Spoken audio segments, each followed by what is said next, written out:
കുഞ്ഞു കുട്ടികൾ ചോദിക്കുന്നത് ഒരു കൗതുകത്തോടെ ചോദിക്കാറുണ്ട്, അമ്മ ഞാൻ എവിടെ നിന്ന് അമ്മയുടെ വന്നത്, ഞാൻ എങ്ങനെ ജനിച്ചത്? വിളിച്ചകത്ത് കയറി അടുത്ത വീട്ടിൽ ചെന്ന് നോക്കുമ്പോൾ കുട്ടി വീട്ടിൽ മരിച്ചു കിടക്കുക. അവന്റെ പെനീസ് എടുത്തിട്ട് വലിച്ചു പിടിക്കുക, അതിൽ കിസ് ചെയ്യുക, അവസാനം ബ്ലഡ് വരുന്ന ഒരവസ്ഥയിലെത്തി. ജനറ്റിക്കൽ ക്യാരക്ടറാണ് ഇയാളെ കൊണ്ട് ഇത് ചെയ്യിച്ചതെന്ന് പറയുന്നുണ്ട്.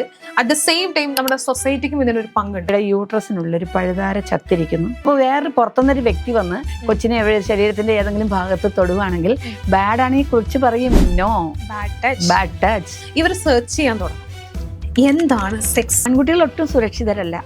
നമ്മൾ വിചാരിക്കും പെൺകുട്ടികൾക്കാണ് ഇതെല്ലാം, പെൺകുട്ടികളാണ് ഭയന്ന് ജീവിക്കേണ്ടത്, അവരെയാണ് മറ്റുള്ളവരെ അറ്റാക്ക് ചെയ്യുക, അല്ലെങ്കിൽ അവരുടെ ബോഡി പാർട്സ് കാണുമ്പോൾ മാത്രമേ ഇവർക്കൊക്കെ ഈ വികാരങ്ങളൊക്കെ വരണുള്ളൂ എന്ന് നമ്മൾ വിചാരിക്കും. അച്ഛൻ്റെ അനുജനാണ്, അതായത് കൂട്ടുകാരിയുടെ അച്ഛൻ്റെ അനിയൻ. ആലുവേല വീട്, ദൂരമൊന്നുമല്ല. അതായത് കുട്ടിയോട് ഇതെങ്ങനെ പറഞ്ഞ് മനസ്സിലാക്കണം, ഞാനിത് പറഞ്ഞ് മനസ്സിലാക്കി കൊടുത്താൽ എൻ്റെ കുട്ടി എത്രത്തോളം അത് ഉൾക്കൊള്ളും, അല്ലെങ്കിൽ എത്രത്തോളം കുട്ടിക്ക് അത് മനസ്സിലാവും, ഇനി ഇത് പറഞ്ഞു കൊടുത്താൽ കുട്ടിക്ക് എന്ത് തോന്നും.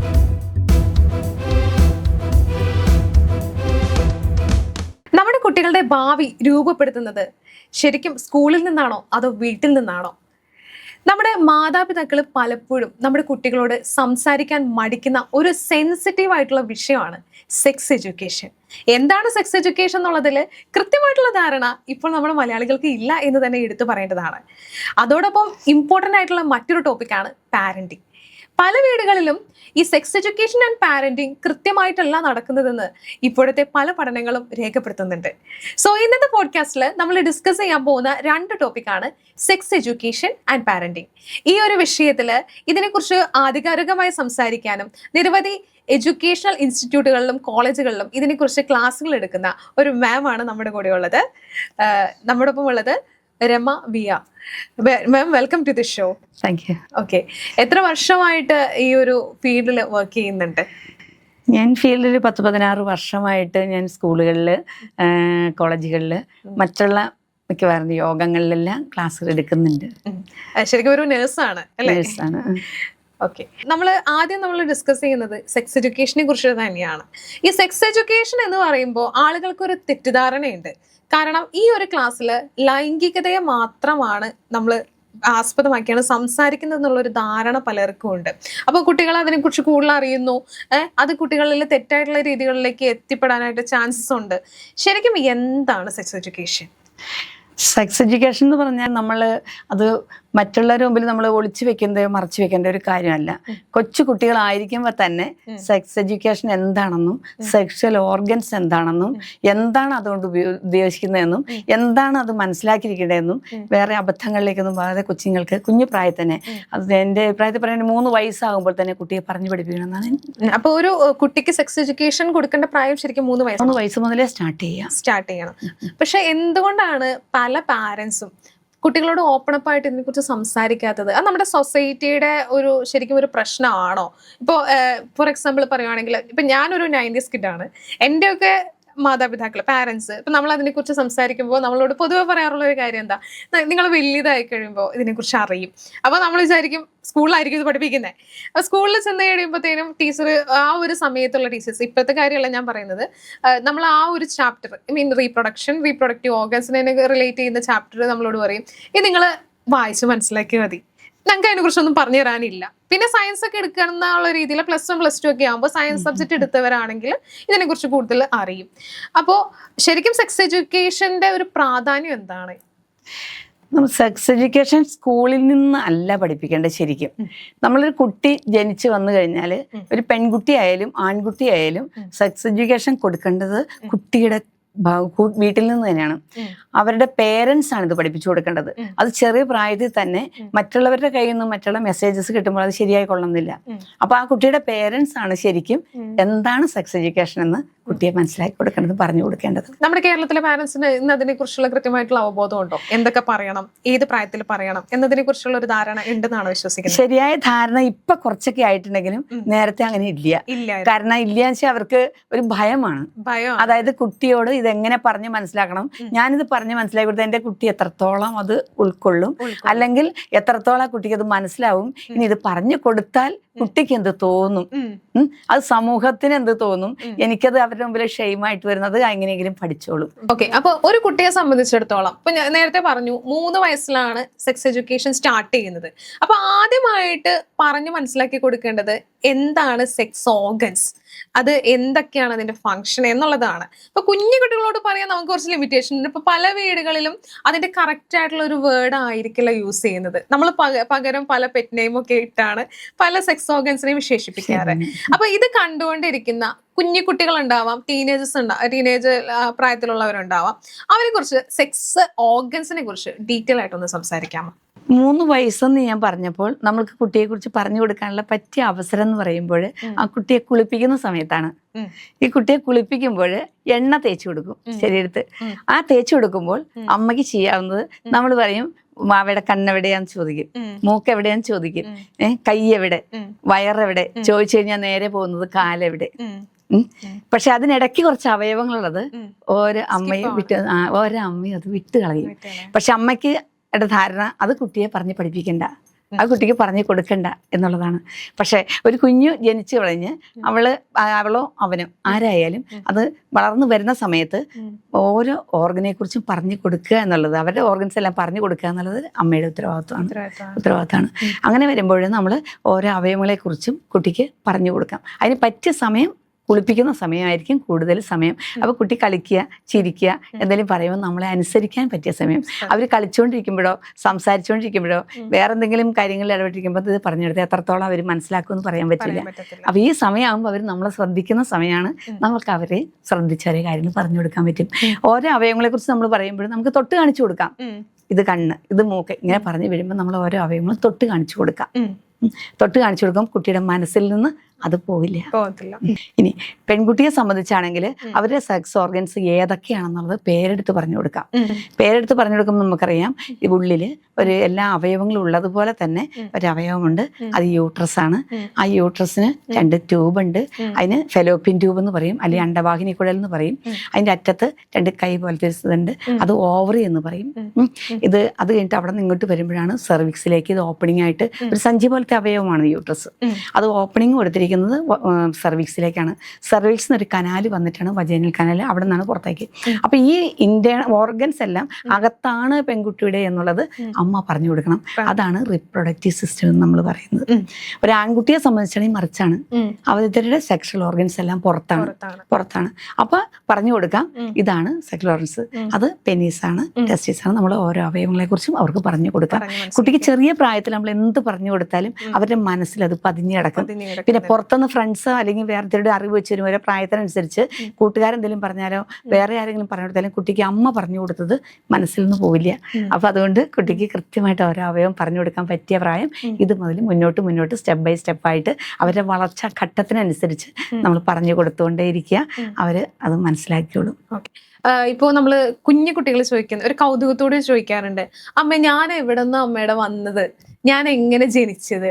അപ്പോ മാതാപിതാക്കൾക്ക് ആദ്യം തോന്നുന്ന ഒരു ചിരിയാണ്, ഇതെന്തിനാ ഇപ്പൊ ചോദിക്കുന്നത്, ഇതിന്റെ ആവശ്യം എന്താ? ഇപ്പൊ മൂത്തൊരു കുട്ടിയുണ്ട്, രണ്ടാമത്തെ ഒരു കുഞ്ഞുമാവ ഉണ്ടാവാനായിട്ട് പോകുന്നു. അപ്പോ സ്വാഭാവികമായിട്ട് ചോദിക്കും, ഈ കുഞ്ഞുമാവ അമ്മയുടെ വയറിലാണോ, ഇതെങ്ങനെ പുറത്തു വരുന്നത് എന്ന് ചോദിക്കുന്ന ആളുകളുണ്ട്. അപ്പൊ അങ്ങനെയുള്ള കുഞ്ഞു കുട്ടികൾക്ക് കൊടുക്കാനുള്ള മറുപടി ശരിക്കും എന്താണ്? കൊച്ചു കുട്ടികൾക്ക് അതിന് നമ്മൾ മറുപടി കൊടുക്കാന്ന് വെച്ചാൽ നമുക്ക് പറയുന്നത് അച്ഛനും അമ്മയും 2 കുടുംബത്തിൽ നിന്നുള്ള 2 വ്യക്തികൾ ഒരുമിച്ച് കല്യാണം കഴിച്ച് ജീവിക്കുമ്പോൾ ലവ് മേക്കിങ്, അവരെന്ന് വെച്ചാൽ സ്നേഹപ്രകടനം അവർക്കുള്ളത്. ആ സ്നേഹപ്രകടനത്തിൽ നിന്നും അവർക്ക് അവരുടെ പരസ്പരമുള്ള ബന്ധത്തിൽ നിന്നും ഉണ്ടാകുന്നതാണ് ഈ ഒരു കുഞ്ഞുവാവ എന്നുള്ളത് മാത്രമേ കുഞ്ഞു പ്രായത്തിൽ നമുക്ക് പറഞ്ഞു കൊടുക്കാൻ പറ്റൂ. അതിലപ്പുറത്തേക്ക് എന്ത് പറഞ്ഞാലും അവർക്ക് മനസ്സിലാവില്ല. ഇനി കുറച്ചുകൂടെ മുതിർന്നവരാണെങ്കിൽ നമുക്ക് സെക്ഷൽ ഓർഗനെ കുറിച്ച് പറഞ്ഞു കൊടുക്കാം, അതിനെ കോണ്ടാക്ടിനെ കുറിച്ച് പറഞ്ഞു കൊടുക്കാം, എങ്ങനെ കുട്ടി ഉണ്ടാവുന്നതെന്നും ആ ബർത്ത് കനാൽ വഴി കുട്ടി എങ്ങനെ പുറത്തു വരുന്നതും പറഞ്ഞു കൊടുക്കാം. പലർക്കും പക്ഷെ അതൊരു നാണമായിട്ട് കാണിക്കുന്നുണ്ട്. നാണമായിട്ട് കാണിക്കുന്നത് ഇപ്പൊ ശരിക്കും സമൂഹത്തിൽ ഉള്ളത് കുട്ടി കൊച്ചാണല്ലോ. ഈ കുഞ്ഞുവാവയുടെ മുമ്പിൽ എങ്ങനെ ഞാനിത് പറഞ്ഞു കൊടുക്കുന്നത് അവർക്ക് പറയാൻ ബുദ്ധിമുട്ടുള്ളതാണ്, നാണം വരുന്നത്. 2026 നമ്മൾ എത്തി നിൽക്കുമ്പോൾ കുഞ്ഞു കുട്ടികൾക്ക് വരെ എന്താണ് ഗുഡ് ടച്ച്, എന്താണ് ബാഡ് ടച്ച് എന്ന് നമ്മൾ പഠിപ്പിക്കുന്നുണ്ട്. ഈവൻ LKG UKG കുട്ടികൾക്ക് വരെ. അതെങ്ങനെയാണ് മാതാപിതാക്കൾ കൈകാര്യം ചെയ്ത് സംസാരിക്കേണ്ടത്? അത് കുട്ടികൾക്ക് അത്യാവശ്യമുള്ള ഒരു കാര്യമാണ്. കാരണം കുട്ടികൾ സമൂഹത്തിൽ ഇറങ്ങുമ്പോൾ വീട്ടിൽ തന്നെ അവർ ഇരിക്കുമ്പോൾ ശരിക്കും ഈ 2 ടച്ചും ഏതൊക്കെയാണെന്ന് കുട്ടികൾ അറിഞ്ഞിരിക്കണം. കാരണം വെച്ചാൽ ഇന്ന് സമൂഹത്തിൽ വീട്ടിൽ മറ്റുള്ള കുടുംബാംഗങ്ങൾ ഉണ്ടാവാം, പുറത്തുനിന്ന് ആരെങ്കിലും ഗസ്റ്റുകൾ ഉണ്ടാവാം. അപ്പോൾ ഈ കുട്ടികളെ പല തരത്തിൽ കൈകാര്യം ചെയ്യുന്നവരുണ്ടാവും. കൊച്ചുകുട്ടികളാകുമ്പോൾ ഞാൻ ബേസ് 3 വയസ്സ് തന്നെ തുടങ്ങുകയാണ്, അല്ലെങ്കിൽ 1 വയസ്സ് 1.5 വയസ്സ് തുടങ്ങുകയാണ്. അപ്പോൾ അങ്ങനെ വരുമ്പോൾ ഈ കുട്ടികൾ എടുക്കുന്നവരുണ്ടാവും, അല്ലെങ്കിൽ എടുത്തുകൊണ്ടേ പുറത്ത് കൊണ്ടുപോകുന്നവരുണ്ടാവാം. അങ്ങനെയൊക്കെ വരുമ്പോൾ അമ്മയ്ക്ക് നല്ല ഉത്തരവാദിത്വം ഉണ്ട് അതിനകത്ത്. അമ്മ പറഞ്ഞു കൊടുക്കണം, ആര് മോളെ അല്ലെങ്കിൽ മോനെ എടുത്താലും അത് 2 ടച്ച് നമ്മൾ ശ്രദ്ധിക്കണം എന്ന് പറഞ്ഞു കൊടുക്കണം. അതിൽ ഗുഡ് ടച്ച് ഉണ്ട്. അപ്പൊ ഈ നമ്മൾ നേരത്തെ പറഞ്ഞ പോലെ തന്നെ ഈ ഗുഡ് ടച്ചിലെ ഓരോ അവയവങ്ങളെ കുറിച്ച് കണ്ണ് തൊട്ടു കൊച്ചിനോട് ചോദിക്കുക ഗുഡ് ഓർ ബാഡ് എന്ന്. അപ്പൊ കൊച്ചു പറയും ഗുഡ് പറഞ്ഞിരിക്കും. കൈ തൊട്ടു ഇത് ഗുഡ് ഓർ ബാഡ്, അപ്പൊ കൊച്ചു പറയും ഗുഡ് പറഞ്ഞിരിക്കും. ഇനി വൾവ, വജൈന, ഇതെല്ലാം നമ്മൾ പറഞ്ഞു കൊടുക്കേണ്ട ഓർഗൻസാ. ബ്രസ്റ്റ്, നിപ്പിള്, ഇതൊക്കെ നമ്മൾ പറഞ്ഞു കൊടുക്കേണ്ടതാ. അപ്പൊ ഓരോ അവയവത്തിലും തൊട്ടിട്ട് അമ്മ ചോദിക്കണം ഗുഡ് ബാഡ്. ചോദിക്കുമ്പോൾ കൊച്ചു ഓരോ അവയവത്തിലും ഗുഡ് ഉള്ളത് ഗുഡ് എന്ന് പറയും, ബാഡ് ഉള്ളത് ബാഡ് എന്ന് പറയും. അങ്ങനെ ആ ടച്ച് കൊച്ചു ചെറുപ്പത്തിൽ തന്നെ കൊച്ചിങ്ങൾക്ക് പറഞ്ഞു കൊടുക്കണം. അവർക്ക് മനസ്സിലത് ആവും. അപ്പോൾ വേറൊരു പുറത്തുനിന്നൊരു വ്യക്തി വന്ന് കൊച്ചിനെ ശരീരത്തിന്റെ ഏതെങ്കിലും ഭാഗത്ത് തൊടുവാണെങ്കിൽ ബാഡ് ആണെങ്കിൽ കൊച്ചു പറയും നോ, ബാഡ് ടച്ച് എന്ന് കുട്ടി പറഞ്ഞിരിക്കും. അതേ രീതിയിൽ കുട്ടിയെ പഠിപ്പിച്ചു കൊടുക്കുക. പിന്നെന്ന് പറഞ്ഞിട്ടുണ്ടെങ്കിൽ ഇപ്പൊ ഞാൻ നേരത്തെ പറഞ്ഞതുപോലെ ഞങ്ങളുടെ ഒരു കാലഘട്ടം, അതായത് ഈ ഫോണ്, സോഷ്യൽ മീഡിയ ഇതൊക്കെ വരുന്നതിന് മുമ്പുള്ള ഒരു കാലഘട്ടം, പാരന്റ്സിൽ നിന്ന് കിട്ടാത്തത്, സ്കൂളിൽ നിന്ന് കിട്ടാത്തത്, ഇതുപോലുള്ള സെക്സ് എഡ്യൂക്കേഷൻ ക്ലാസ്സുകളിലൂടെയാണ് മെയിൻലി കുട്ടികളിലേക്ക് ഡെലിവർ ആയിക്കൊണ്ടിരുന്നത്. പക്ഷെ ഇന്നത്തെ കാലഘട്ടം അങ്ങനെയല്ല. എല്ലാവരുടെ കയ്യിൽ ഫോൺ ഉണ്ട്, സോഷ്യൽ മീഡിയ ഉണ്ട്. അപ്പോൾ ക്യൂരിയോസിറ്റി വളരെ കൂടുതലാണ്. പ്രത്യേകിച്ച് ഒരു ടീനേജ് കാലഘട്ടം എന്ന് പറഞ്ഞാൽ ക്യൂരിയോസിറ്റിയുടെ ഒരു കാലഘട്ടമാണല്ലോ. അപ്പോൾ ഫോൺ യൂസ് ചെയ്യാനായിട്ടുള്ള ആ ഒരു അവസ്ഥ വരുമ്പോൾ, അല്ലെങ്കിൽ ആ ഒരു സിറ്റുവേഷൻ വരുമ്പോൾ ഇവർ സെർച്ച് ചെയ്യാൻ തുടങ്ങും. എന്താണ് സെക്സ്, എന്താണ് സെക്സ് എഡ്യൂക്കേഷൻ, അല്ലെങ്കിൽ എന്താണ് സെക്സ് ഓർഗൻസ്, എന്താണ് ഇന്റർകോഴ്സ്, ഇതെല്ലാം സെർച്ച് ചെയ്യുന്ന കുട്ടികളുണ്ട്. ഇവർ എത്തിപ്പെടുന്നത് ശരിക്കും പോൺ സൈറ്റുകളിലേക്കാണ്. അപ്പോൾ പോൺ സൈറ്റുകളിൽ എത്തുന്ന പറഞ്ഞാൽ അതാണ് യാഥാർത്ഥ്യം, അതാണ് റിയാലിറ്റി എന്ന് ചിന്തിക്കുന്ന ഒരു പറ്റം കുട്ടികളുണ്ട്. അതായത് മിസ്ലീഡിങ് കോൺസെപ്റ്റിലേക്ക് നയിക്കുക എന്നുള്ളത്. അതും ആ ഒരു വിഭാഗവും പ്രോപ്പർ ആയിട്ടുള്ള സെക്സ് എഡ്യൂക്കേഷനും തമ്മിൽ എങ്ങനെ വ്യത്യാസപ്പെട്ടിരിക്കുന്നു എന്നുള്ളത് ഒന്ന് പറയാം. അത് കുട്ടികൾ വളർന്നു വരുമ്പോൾ ഓരോ ഘട്ടങ്ങളിൽ എത്തുമ്പോഴും അവരുടെ ചിന്തകൾ മാറിക്കൊണ്ടിരിക്കും. അവരുടെ ചിന്താഗതിക്കുള്ള ആ ഒരു അറിവ് കൊടുക്കുക, അവയർനെസ് കൊടുക്കുക എന്ന് പറയുന്നത് ഓരോ രക്ഷിതാക്കളുടെ ഉത്തരവാദിത്വമാണ്. അതിൽ അമ്മയെപ്പോലെ തന്നെ ഉത്തരവാദിത്വം അച്ഛനും ഉണ്ട്. കുട്ടി വീട്ടിലിരിക്കുന്ന സമയത്ത് കുട്ടിയെ ചേർത്ത് പിടിച്ചുകൊണ്ട് അച്ഛന് കാര്യങ്ങൾ പറഞ്ഞ് മനസ്സിലാക്കി കൊടുക്കാം. കൂടുതലായിട്ട് ഫോൺ ഉപയോഗിക്കുന്നുണ്ടെങ്കിൽ, ഫോൺ യൂസ് ചെയ്യുന്നുണ്ടെങ്കിൽ അതിൻ്റെ ആ ദുരുപയോഗത്തെക്കുറിച്ച് പറഞ്ഞ് മനസ്സിലാക്കി കൊടുക്കാം. പിന്നെ കുട്ടി ഫോണിൽ എന്ത് കാണുന്നു എന്നുള്ളത്, കൊച്ചു കുട്ടികളാണെങ്കിൽ കാണുന്നുള്ളത് നോക്കാനുള്ള ഒരു ഉത്തരവാദിത്വം അച്ഛനും അമ്മയ്ക്കും വീട്ടിലുണ്ട്. കുട്ടിയെ ഒറ്റയ്ക്ക് ഫോണ് കൊടുത്തിട്ട് മുറിയിലേക്ക് വിടുക, അല്ലെങ്കിൽ ഒറ്റയ്ക്ക് ഇരിക്കാൻ സമ്മതിക്കുക, വാതിലടച്ചിട്ടിരിക്കുക, കൂടുതൽ സമയം ഫോണിൽ സമയം സ്പെൻഡ് ചെയ്യുക. അതിനൊരു ടൈം വെക്കണം. കാരണം ഇത്ര സമയം തൊട്ട് ഇത്ര സമയം വരെ ഫോൺ യൂസ് ചെയ്യാവുള്ളൂ. അങ്ങനെ യൂസ് ചെയ്യണമെങ്കിൽ അത് നമ്മൾ എല്ലാവരും ഇരിക്കുന്നിടത്ത് വെച്ച് ഫോൺ ഉപയോഗിക്കുക. അപ്പം പേരൻസിന് കാണാൻ പറ്റും കുട്ടി എന്താണ് അതിൽ ചെയ്യുന്നതെന്നുള്ളത്. അങ്ങനെ ചെയ്യുന്ന കുട്ടികൾക്കൊരു നിയന്ത്രണം ഉണ്ടാവും. ആ കൺട്രോൾ വരുമ്പോഴത്തേക്കും ഈ അച്ഛനും അമ്മയ്ക്കും കുട്ടി തെറ്റായ ഒരു വഴിക്ക് മാറുന്നില്ല, അല്ലെങ്കിൽ ടച്ച് ചെയ്ത് കൈ വേറെ ഇതിലേക്ക് പോകുന്നില്ല എങ്കിൽ, അല്ലെങ്കിൽ അടുത്ത സ്റ്റെപ്പിലേക്ക് അവർ കടക്കുന്നില്ല എങ്കിൽ പേരൻസിന് അത് മനസ്സിലാക്കാൻ പറ്റും. ഇനി ജോലിക്ക് പോകുന്ന പേരൻസോ അല്ലെങ്കിൽ വേറെ ആരും ഇല്ലാത്തതാണെങ്കിൽ നമ്മൾ അതനുസരിച്ച് വീട്ടിലുള്ള ഉത്തരവാദിത്തപ്പെട്ടവരെ മനസ്സിലാക്കുക, അല്ലെങ്കിൽ കുറച്ച് സമയത്തേക്ക് ഫോൺ മാറ്റി വെക്കുക എന്നുള്ളതാണ്. പിന്നെ അതിന് നമുക്ക് ചെയ്യാനുള്ള വേറൊരു കാര്യം എന്ന് പറഞ്ഞു കഴിഞ്ഞാൽ, ഈ ഫോൺ യൂസ് ചെയ്യുന്ന സമയത്ത് നമുക്ക് കൊച്ചിന് കൂടുതൽ അഡിക്റ്റ് ആവുന്നു എന്ന് കണ്ടു കഴിഞ്ഞാൽ, ചെറിയ കുട്ടികളൊക്കെ ആണെങ്കിൽ നമുക്ക് കുട്ടികളെയും കൊണ്ട് ഫോൺ മാറ്റി വെച്ചിട്ട് പുറത്തു പോകാം. പുറത്തു പോകുമ്പോൾ ഒരു ഫിലിമിന് കൊണ്ടുപോവുക, അല്ലെങ്കിൽ എവിടെയെങ്കിലും ഔട്ടിങ്ങിന് പോവുക, പുറത്തുനിന്ന് ഫുഡ് കഴിക്കുക. കൊച്ചുങ്ങൾക്ക് സന്തോഷമായിട്ടുള്ള കാര്യങ്ങൾ എവിടെ നിന്ന് കിട്ടുന്നോ അതിലേക്ക് കുട്ടികളുടെ ശ്രദ്ധ അങ്ങ് മാറ്റുക. ഒരു പാർക്കാവാം, അല്ലെങ്കിൽ വേറെ എവിടെയെങ്കിലും ബന്ധുക്കളുടെ വീടുകളാവാം. കാരണം ഇപ്പൊ റിലേഷൻഷിപ്പ് കുറഞ്ഞുകൊണ്ടിരിക്കുന്ന ഒരു കാലഘട്ടമാണ്. കുട്ടികളും വീട്ടുകാരും പേരൻസ് തമ്മിലൊന്നും ആർക്കും ആരുടെ ബന്ധമില്ല, ബോണ്ടി കുറവാണ്. അപ്പൊ അങ്ങനെ വരുമ്പോൾ കുട്ടികളെ നമുക്ക് പുറത്തു കൊണ്ടുപോകാം. പുറത്തു കൊണ്ടുപോകുമ്പോൾ റിലേഷനുള്ളവരുടെ വീടുകളിൽ പോവുക. അത് കുട്ടികളെ പലരും അറിയില്ലായിരിക്കും അവിടെയൊക്കെ. അപ്പൊ അങ്ങനെയൊക്കെ വരുമ്പോഴും ഓരോ കാര്യങ്ങളും പറഞ്ഞു കൊടുക്കാനുള്ള സാഹചര്യം കുട്ടികൾ പലതും അവിടെ നിന്ന് കണ്ട് മനസ്സിലാക്കാൻ സംസാരിക്കാനുള്ള ഒരു അവസരം, ഇതെല്ലാം കിട്ടാനുള്ള ഒരു സാഹചര്യം കൊടുക്കുമ്പം ഒരു 3-4 ദിവസം അങ്ങോട്ട് ചെയ്യുമ്പോഴത്തേക്കും ഈ ഫോൺ ടച്ച് ചെയ്യുന്ന കുട്ടികൾ പയ്യൊന്ന് പുറകോട്ട് മാറുന്നൊരവസ്ഥ വരും. ഫോണിൽ പിള്ളേർ കളിച്ചുകൊണ്ട് ചിലപ്പോൾ ഗെയിം ആയിരിക്കാം, ഈ ഗെയിം കളിച്ച് വരുമ്പോഴായിരിക്കും ഇങ്ങനത്തെ ഏതെങ്കിലും പോയിന്റ്സ് പിള്ളേർക്ക് എവിടെന്നെങ്കിലും കിട്ടുക. അത് ഇവർ അടുത്തേക്ക് കയറുമ്പോൾ, അടുത്ത സ്റ്റെപ്പിലേക്ക് കയറുമ്പോൾ ഫോൺ വീഡിയോയിലേക്കൊക്കെ പോയെന്നിരിക്കാം. ഈ പോകുമ്പം കുട്ടികൾക്ക് ഇതിന്റെ റിയാലിറ്റി അറിയില്ല. അപ്പൊ കുട്ടികൾ വിചാരിക്കുന്നത് വെച്ചാൽ അതാണ് ശരിക്കും ജീവിതം, ഇതാണ് ശരിക്കും സംഭവിക്കുന്നത് എന്നുള്ള തെറ്റായ ധാരണകൾ കുഞ്ഞു മനസ്സിലേക്ക് കയറി വരുമ്പോൾ ഇവര് പലതരം അഡിക്ഷനിലേക്ക് പോണത് മാത്രമല്ല, പലതരം അസുഖങ്ങളിലേക്ക് മാറാനായിട്ട്, പല സാഹചര്യങ്ങളിലേക്ക് മാറാനായിട്ടുള്ള കാണുന്നതെല്ലാം ട്രൈ ഔട്ട് ചെയ്യാനുള്ള ഒരു ടെൻഡൻസി വരും. അത് കൂടെ ഉള്ള കുട്ടികളോടും സഹപാഠികളോടും നമ്മളിപ്പോ ഇങ്ങനെ ഒരു കുട്ടി കാണുന്നുണ്ട്, അത് ഒന്ന് എങ്ങനെയാണെങ്കിൽ എങ്ങനെയാണ് ഒന്ന് ട്രൈ ചെയ്ത് നോക്കാം എന്നുള്ള ഒരു ടെൻഡൻസി വരെ കാണിക്കുന്ന കുട്ടികളുണ്ട്.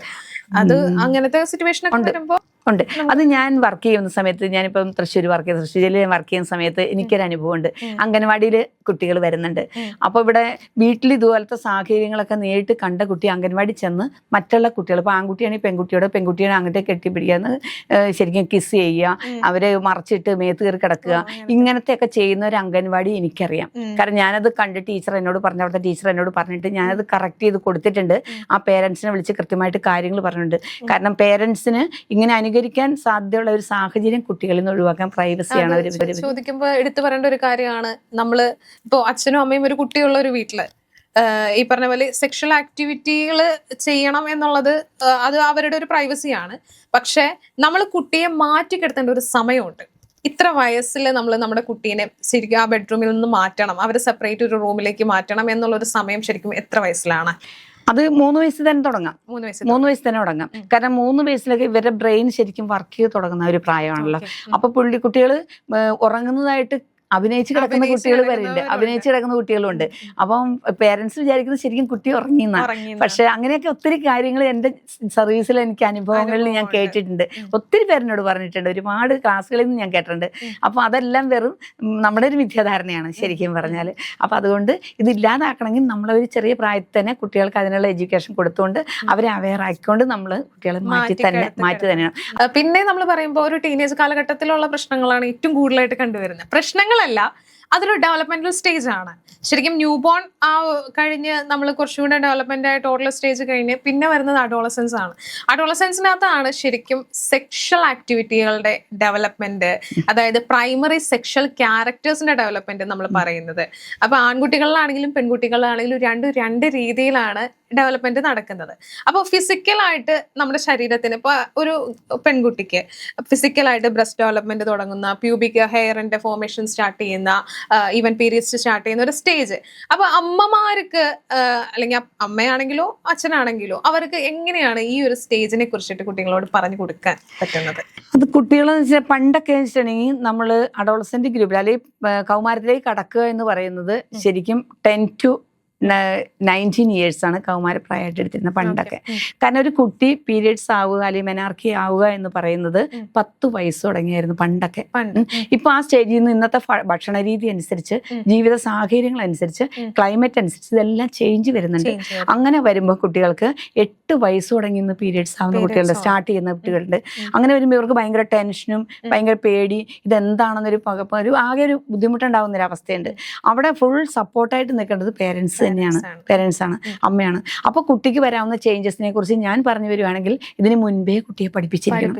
ഈ 8 വയസ്സിന് മുമ്പ് തന്നെ ഇത് പറഞ്ഞു കൊടുത്തിരിക്കണം. അപ്പൊ കുട്ടിക്ക് ഇത് സ്റ്റാർട്ടിങ് ആകുമ്പോഴേ അവൾക്ക് പേടി ഉണ്ടാവില്ല. അമ്മ ഇന്നാൾ പറഞ്ഞതില്ലേ, അതുപോലെ ആയിട്ടോ, ഓടി വന്ന് കൊച്ചു പറയും. അപ്പൊ നമുക്ക് അതിന്റെ ബാക്കിയുള്ള കാര്യങ്ങൾ കുട്ടിക്ക് പറഞ്ഞു കൊടുക്കാം. അപ്പൊ ആ രീതിയിൽ വേണം നമ്മൾ അത് കൈകാര്യം ചെയ്യാൻ.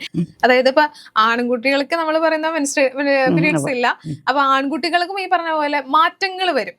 അതായത് ഓപ്പോസിറ്റ് സെക്സിനോടുള്ള ഒരു അട്രാക്ഷൻ, അതുപോലെ ഈ പറഞ്ഞ പോലെ എല്ലാത്തിനും ഒരു ക്യൂരിയോസിറ്റിയുടെ ഒരു സമയമാണ്. പിന്നെ അവരുടെ ഫിസിക്കൽ സ്റ്റേജസ്, അതിനെയൊക്കെ ഇപ്പൊ പെൺകുട്ടികളുടെ കേസ് നമ്മൾ പറഞ്ഞു. ആൺകുട്ടികളെ അതെങ്ങനെ ഡീൽ ചെയ്യണം എന്നുള്ളത് ആരും സംസാരിക്കാറില്ല.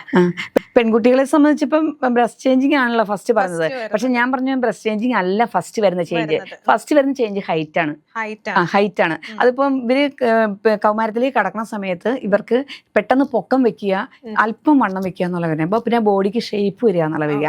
നെക്സ്റ്റ് ആണ് ഇവർക്ക് വരുന്നത് ബ്രസ്റ്റ് ചേഞ്ച് വരുന്നത്. അതിനോടൊപ്പം പ്യൂബിക് ഹെയറിന്റെ വ്യത്യാസം വരിക, അണ്ടർ ആംസിൽ ഹെയർസ് വരിക, ഇതൊക്കെ കുട്ടികൾക്ക് നമ്മൾ പറഞ്ഞു കൊടുക്കണം.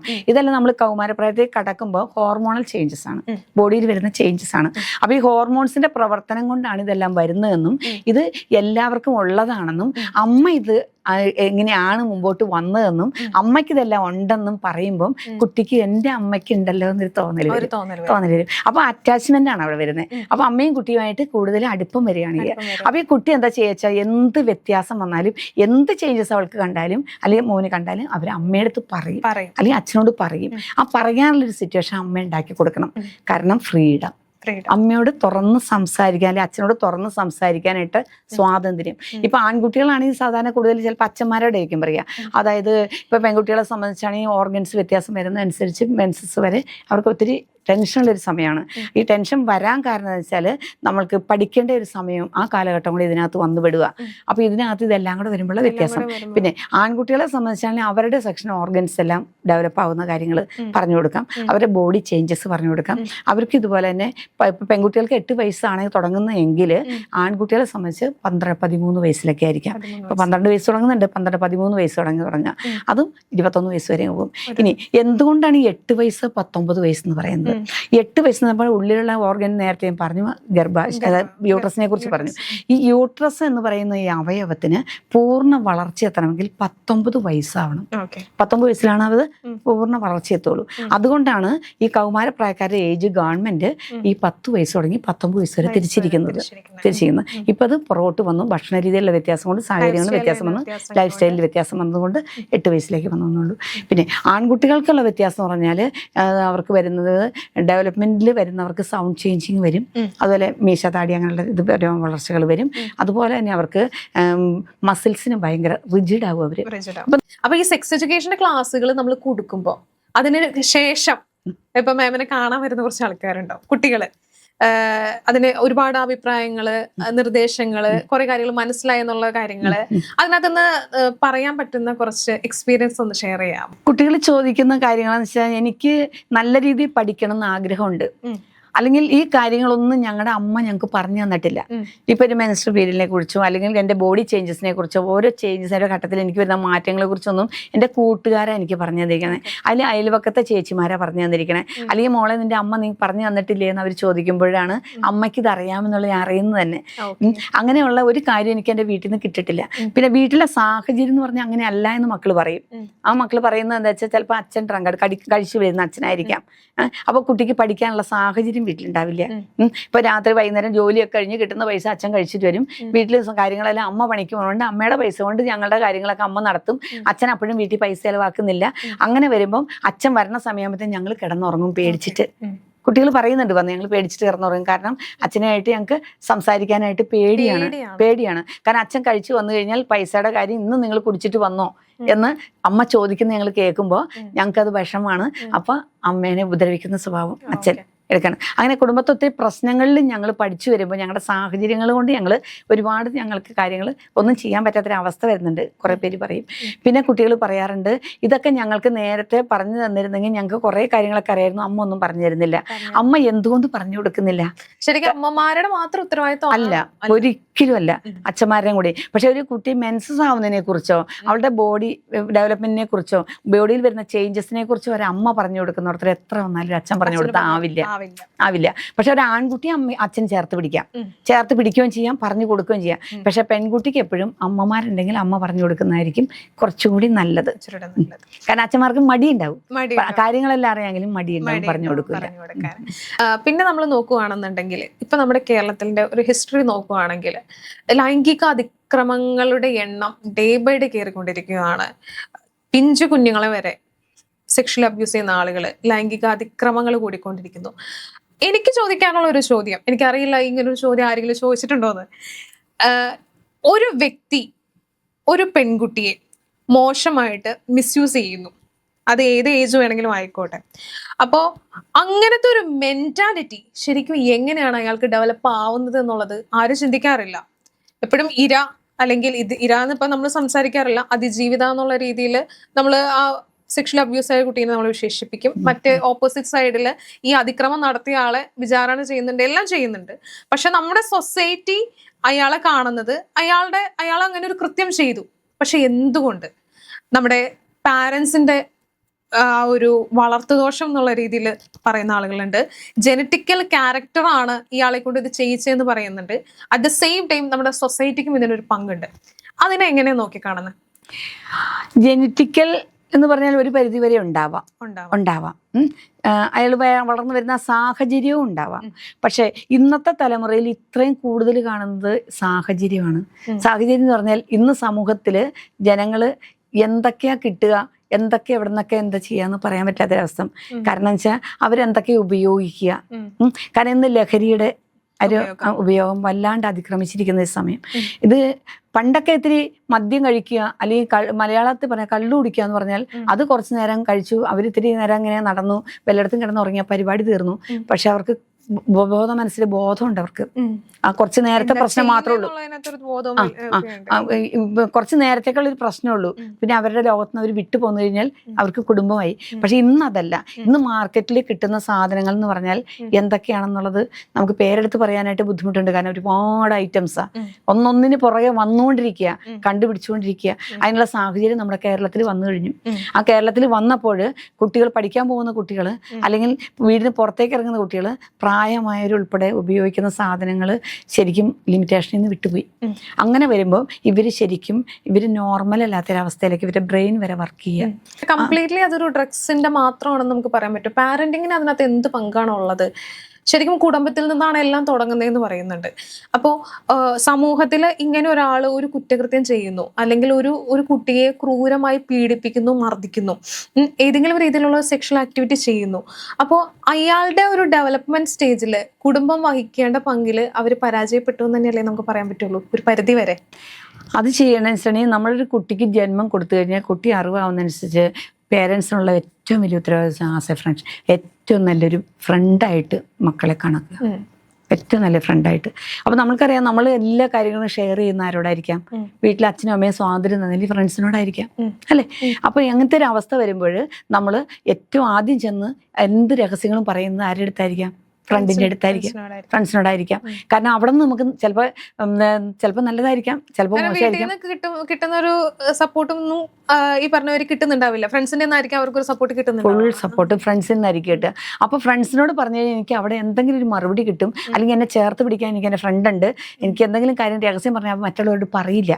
ആ ഒരു വിശ്വാസം ഫ്രണ്ട്സിൽ ഇവരാക്കി തീർക്കണം. പേരൻസിനോട് അതില്ല. എന്തുകൊണ്ട്? പേരൻസ് ചേർത്ത് പിടിക്കുന്നില്ല. കുട്ടിയെ അവനവൻ്റെ ഫ്രണ്ടായിട്ട് കാണുമ്പോൾ എല്ലാ കാര്യങ്ങളും തുറന്നു പറയാനുള്ള ഒരു ഫ്രീഡം, സ്വാതന്ത്ര്യം കൊടുക്കുമ്പോൾ പുറത്തെന്ത് സംഭവിച്ചാലും, വീട്ടിനകത്ത് എന്ത് സംഭവിച്ചാലും ഈ കുട്ടി ഓടി വന്ന് പേരൻസിനോട് പറയും. ആ പറയാനുള്ള ഒരു ഗ്യാപ്പ് അവിടെ കിട്ടുന്നില്ലാത്തത് കൊണ്ടാണ് കുട്ടികൾ അത് പറയാൻ, കേട്ടു നിൽക്കാൻ താല്പര്യമുള്ളവരുടെ അടുത്തേക്ക് കുട്ടി കടന്നു പോകുന്നത്. ആ പോകുന്നത് ചിലപ്പം പെൺകുട്ടിക്ക് ആൺകുട്ടിയാവാം, ആൺകുട്ടിക്ക് പെൺകുട്ടിയാവാം. അവിടെയാണ് ഈ ഷെയറിങ് പല കാര്യങ്ങളിലും വരിക. അപ്പം ചിലപ്പോൾ അവർ നല്ലത് ചെയ്യുന്നവരായിരിക്കാം, ചിലപ്പോൾ അവർ വേറെ എന്തെങ്കിലും മോശം പരിപാടിയായിരിക്കും. അപ്പം നമ്മുടെ കുട്ടി എത്ര നല്ലതായിട്ട് നമ്മുടെ വീട്ടിൽ വളർന്നു വന്നാലും ഒരു മോശം പ്രവൃത്തികളൊക്കെ ചെയ്യുന്ന കുട്ടിയായിട്ടാണ് ഇവരുടെ ആ ഒരു ടച്ച് കൂടുതൽ വരുന്നതെങ്കിൽ ആ കുട്ടി അവർ പറയണ അനുസരിച്ച് മുന്നോട്ട് പോകും. അങ്ങനെ പോകുമ്പോൾ കുട്ടികൾക്ക് ശരിക്കും അവരുടെ സ്വഭാവത്തിൽ തന്നെ ചേഞ്ചസ് വരും. ആ ചേഞ്ചസിൽ കൂടിയാണ് കുട്ടികളിൽ നിന്ന് ഒരു അതിക്രമങ്ങൾ കാണിക്കുക, അല്ലെങ്കിൽ എന്തെങ്കിലും ആവശ്യമില്ലാത്ത കാര്യങ്ങളിൽ ബന്ധപ്പെടുക, അല്ലെങ്കിൽ മറ്റുള്ള കൂട്ടുകെട്ടി ചെന്നുപെടുക. പക്ഷേ ആ ഒരു തലമുറ കഴിഞ്ഞിട്ട് വലിയ ആൾക്കാരിലേക്ക് കടക്കുമ്പോൾ ഇന്നിപ്പം സമൂഹത്തിൽ ഒരുപാട് അതിക്രമങ്ങൾ കടക്കുന്നു എന്ന് പറഞ്ഞു. ആ അതിക്രമങ്ങൾ നടക്കുന്നതിന് കാരണം ഇതിൻ്റെയൊക്കെ ഉപയോഗം തന്നെയാണ്.